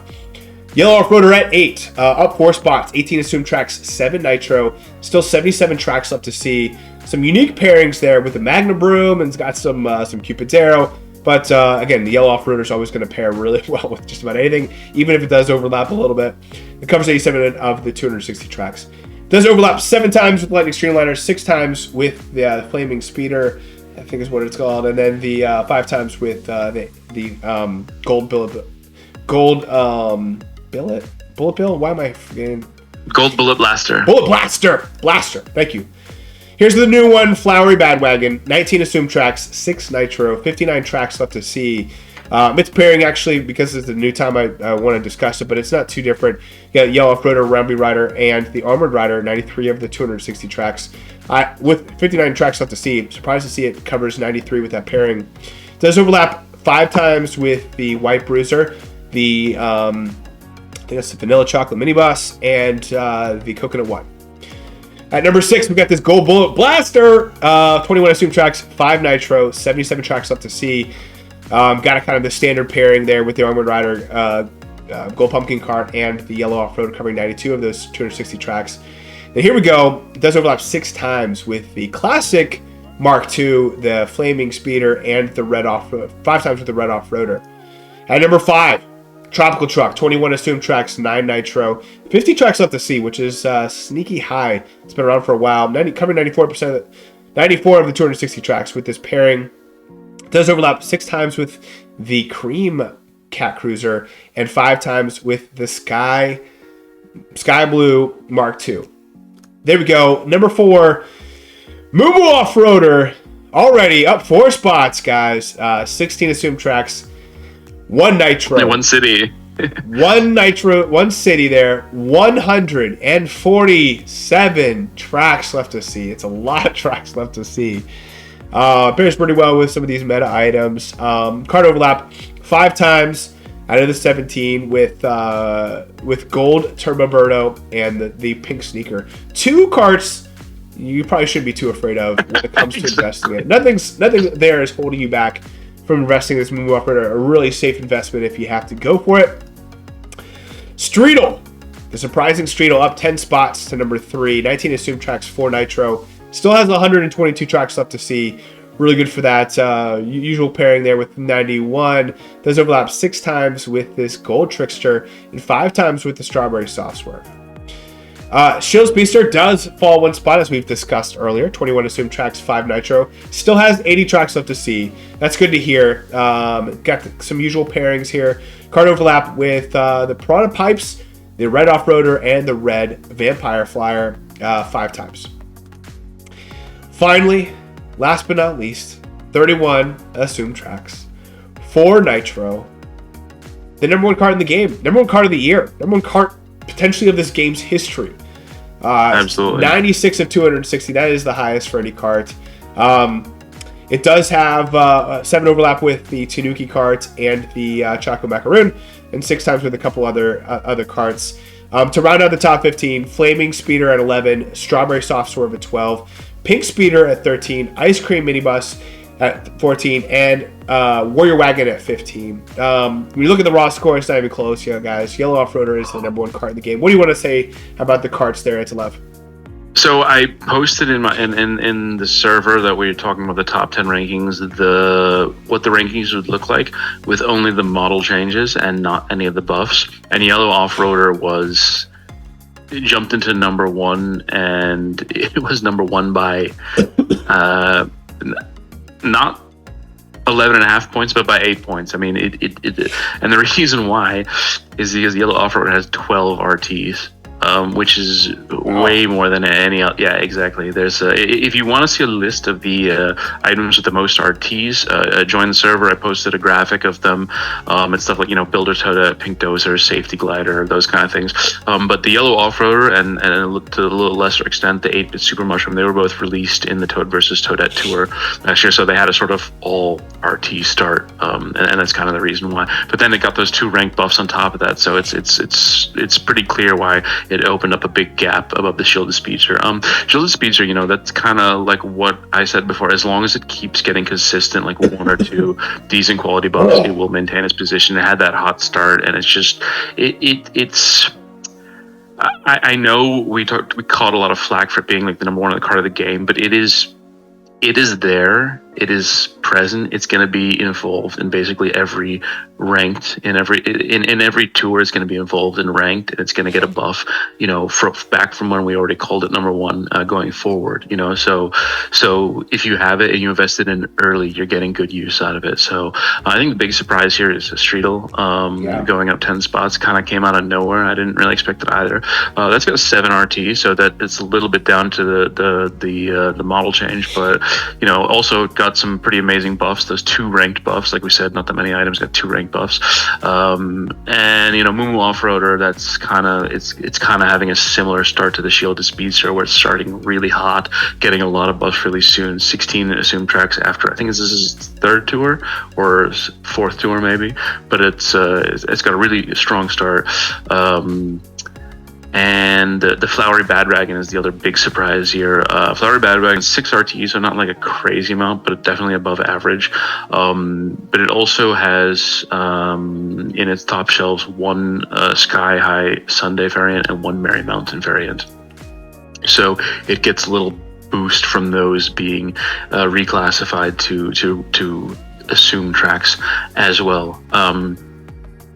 Other than that, the Pink Speeder has 6 RTs and the Gold Bullet Blaster has 8 RTs. So, we're talking about items that got bumped up a bit. I think the Pink Speeder jumped up like 33 spots or something crazy.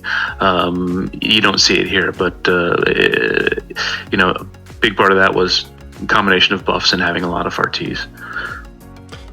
Good point there. Let's get into gliders. Starting at number 10, we get the Silver Candlelight Flight, jumping 10 spots, cutting its lead in half. It's got 18 assumed tracks, 4 nitro, still 122 tracks left to see. That's substantial for being in the top 10. Got some unique pairings there. Record setter on both options, covering 91 of the 260 tracks. Does overlap 5 times with the original Candlelight Flight, which I think when you're talking about 22 total tracks, that's kind of high for a meta item overlap.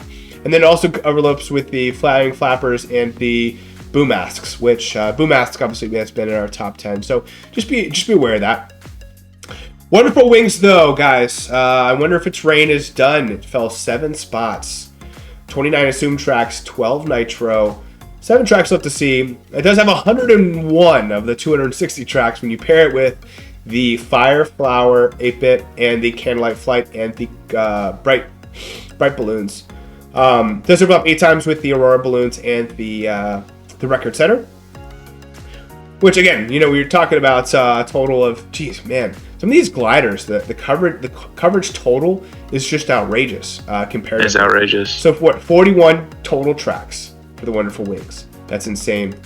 Record Center though is slightly above. It's a little the bigger brother there, the Wonderful Wings. It's up 13 spots to number 8. 28 assumed tracks, 9 nitro, 7 tracks left to see. Covers 101 of the 260 tracks. Glider overlap, as we talked about, the Wonderful Wings 8 times. 7 times though for the Galaxy Glider and the Sky High Flyer. At number 7, a huge drop, guys. This is a huge drop. It's alarming. I wonder what's going to happen next with the Piranha Plant balloons. Again, you needed buffs this tour. Piranha Plant balloons didn't get as many buffs as it could have. 25 assumed tracks, 5 nitro, 53 tracks left to see. Sneaky though. 96 of the 260 tracks. Does overlap though. This is what's scary. 7 times with the 1-up mushroom. That is the number 1 glider in the game, as we already talked about, but it's a surging one. It's alarming that it's covering 7 times, considering the fact that it's got 30 tracks. Covers overlaps 6 times with the Candlelight Flight, another meta glider. At number 6, we got the Boom Masks, holding tight at its number 6 spot. 21 assumed tracks, 6 nitro, 80 tracks left to see. I think we'll change this name instead of nitro back to city, just to be clear for everybody. This pairing does cover 96 of the 260 tracks, overlap with other baddie gliders such as the Black Starchute at 8 and the Lava Rocks at 6. Vanilla and Chocolate Balloons, 23 assumed tracks, 8 cities, 64 tracks left to see. This pairing covers 95 of the 260 tracks. Glider overlap 7 times with the Tropical Balloons, 6 times with the Green Cat Parafoil, and 5 times with the Pink Magnifying Glass. Number 4 on our list, the Green Cat Parafoil holds tight at its number 4 spot, 25 assumed tracks, 8 nitro, still 40 tracks left to see. Some unique pairings with the Starry Great Sail, covering 96 of the 260 tracks. Overlaps 6 times with the Vanilla and Chocolate Balloons, 5 times with the Piranha Plant balloons. Then number 3, up 6 spots. It's been a perennial top 10, never this high though. The Secure Origami Glider, 26 assumed tracks, 9 nitro, 13 tracks left to see. Its pairing covers 98 of the 260 tracks.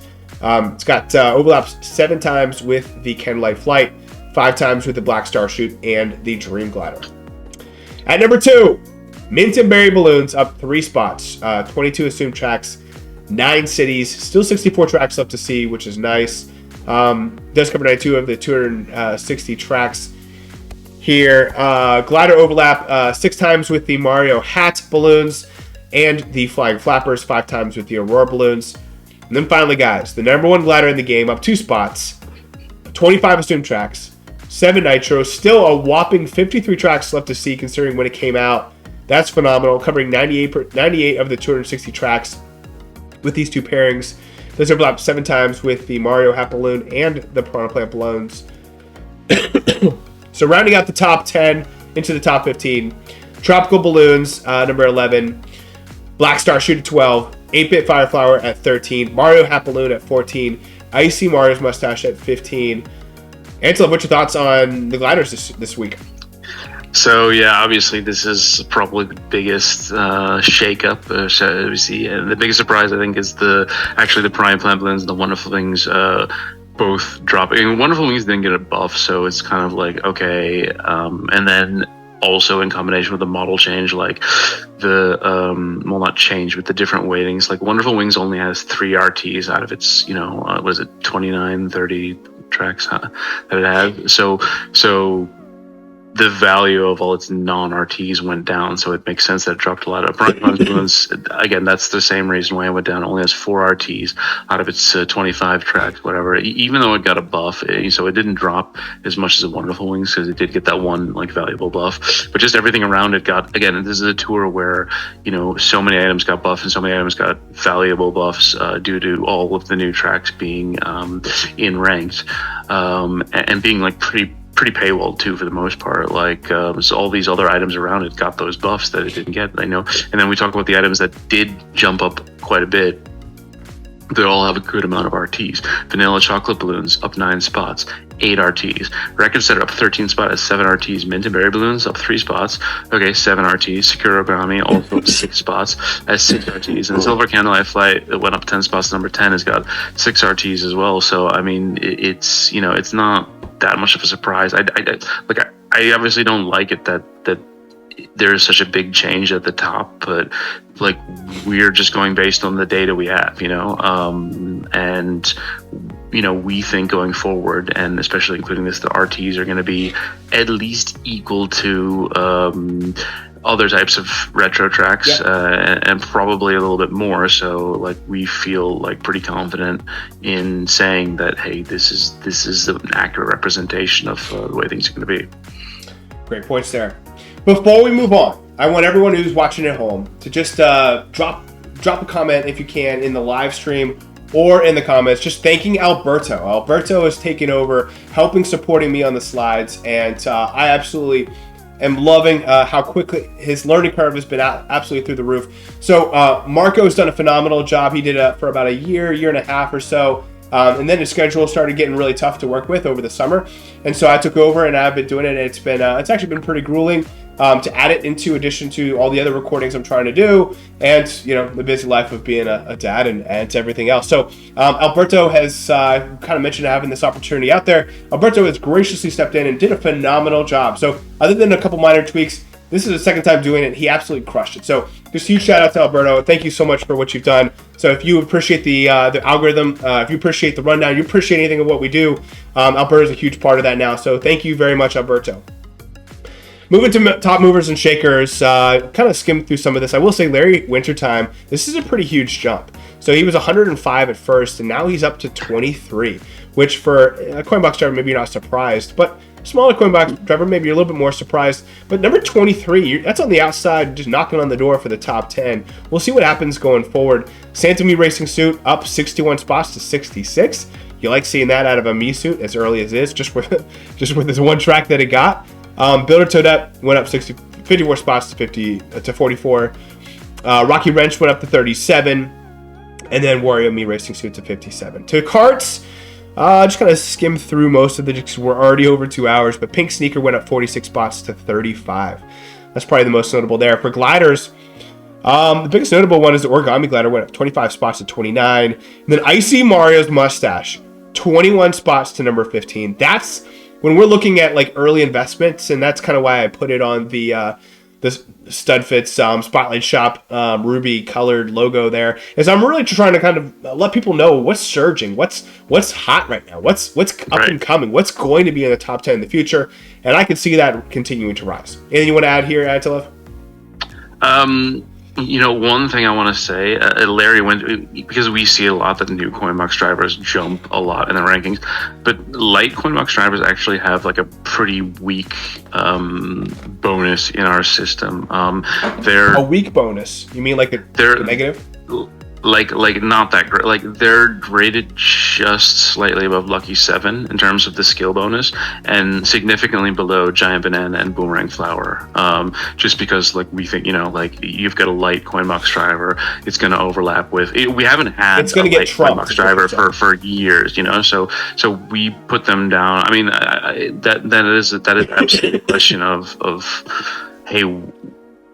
That is absolutely subjective, right? That is something that we made a decision on, that we think light Coinbox drivers are worth less than Giant Banana drivers or Boomerang Flower drivers, which I will argue that. But just, you know, this jump is driven not by the fact that he's a Coinbox driver, but more by the fact that he's got really, really good buffs this tour. Solid points. I'm glad you mentioned that. Yeah. Let's talk about ranked. The couple unlocks you should be aware of. I know a lot of people have been bringing up that the yellow hard hat, if only it was unlocked at level 6, I would have totally loved to use it on Bowser's Castle 3RT. But it is a level 8 unlock, which is a massive investment. May not be worth it. But that's the only unlock for Bowser's Castle 3RT. I wanted to note that because that was probably the only one that you might actually do. Everything else is either stuff that you win for ranked, like the purple dozer, or available next week, like the fuzzy kite, or 2 commemorative. It's all level 8s. It's all level 8s, and then you have the gold pass award or the commemorative item at level 8s. It's tough to take stuff at level 8s right away, man. This isn't 2021. 22 tickets. Dude, it's 22 tickets. It's crazy. Moving into next week, though, you do have the fuzzy kites available. If you do get it off of the... if you're going for question mark block and you gotta win week 2, you might think about the fuzzy kite. It's only level 6 unlock, and you can use it for Cheap Island RT. For Plant Slide, you have the purple dozer at level 6 unlock. Not a bad one, actually, if you're struggling for coverage there. And then Baby Park RT, you can use the Black Me Racing suit at level 8 and the gold hard hat at level 8. Gold hard hat, that's another one too. So, anything you want to hear, Antilev? No, not really. Anytime you see these Larry sheets, you can find it through Larry's spreadsheet there. Multiple use ranked. You have the Ice Cream Me Racing suit used 3 times. Cat Luigi, Cat Me Racing suit, Hammer Bro Me Racing suit, Larry Wintertime, and Black Me Racing suit used 2 times in ranked. I think Larry Wintertime being the most notable. Obviously, one tough one, one good one. Then for Karts, you have the Purple Dozer used 3 times. That's awesome. Unfortunately, I might not be able to use it one of the weeks. Holiday Speeder, Streetle, Yellow Off-Roader, and Wild Gold used 2 times. Obviously, Yellow Off-Roader going to be probably the one a lot of people are going to be using twice. For Gliders, Yellow Hard Hat, Fuzzy Kite, and New Year's Kites couldn't be used 3 times, but all 3 of them have a level 8 unlock, and 2 of them have a level 6 unlock. So that's just rough. Calico Turbulence. This is actually one I think is really sneaky good for you if you need to win and ranked. Calico Turbulence used twice, and it's pretty new, and I believe it's a commemorative item. So it's kind of got a lot of things working in its favor. Certainly one worth investing in if you have to. Sky High Flyer twice, and Gold Hard Hat twice. Again, thanks to that level 8 unlock. Finally, all cup ranking MVPs. We got the Black Me Racing suit a whopping 14 times. That is insane. That's because every track is used twice, and except for the Daisy Hills. And so when you have something that only has RT tracks, that's obviously going to be pretty evident there. Builder Toadette, 11 times. Builder Toad, 10. Ice Cream Me Racing suit. Builder Luigi, Gold Me Racing. I'm sorry, those 2 both 9 times. Probably the number 1 item you're going to be wanting to use for ranked, for all cup ranking, is this Gold Me Racing suit. It's used 8 times, which is one of the highest for this Gold Me Racing suit in quite some time. But it's obviously the number 1 driver in the game. So worth investing in that 100%. And I'll probably skip through the rest. A lot of me suits, as you can see. For gliders, I'm sorry. Well, we'll start to go to Karts. My apologies. Wild Gold used a whopping 15 times along with the Purple Dozer. Kind of same reason as that Black Me Racing suit, with every track being used twice.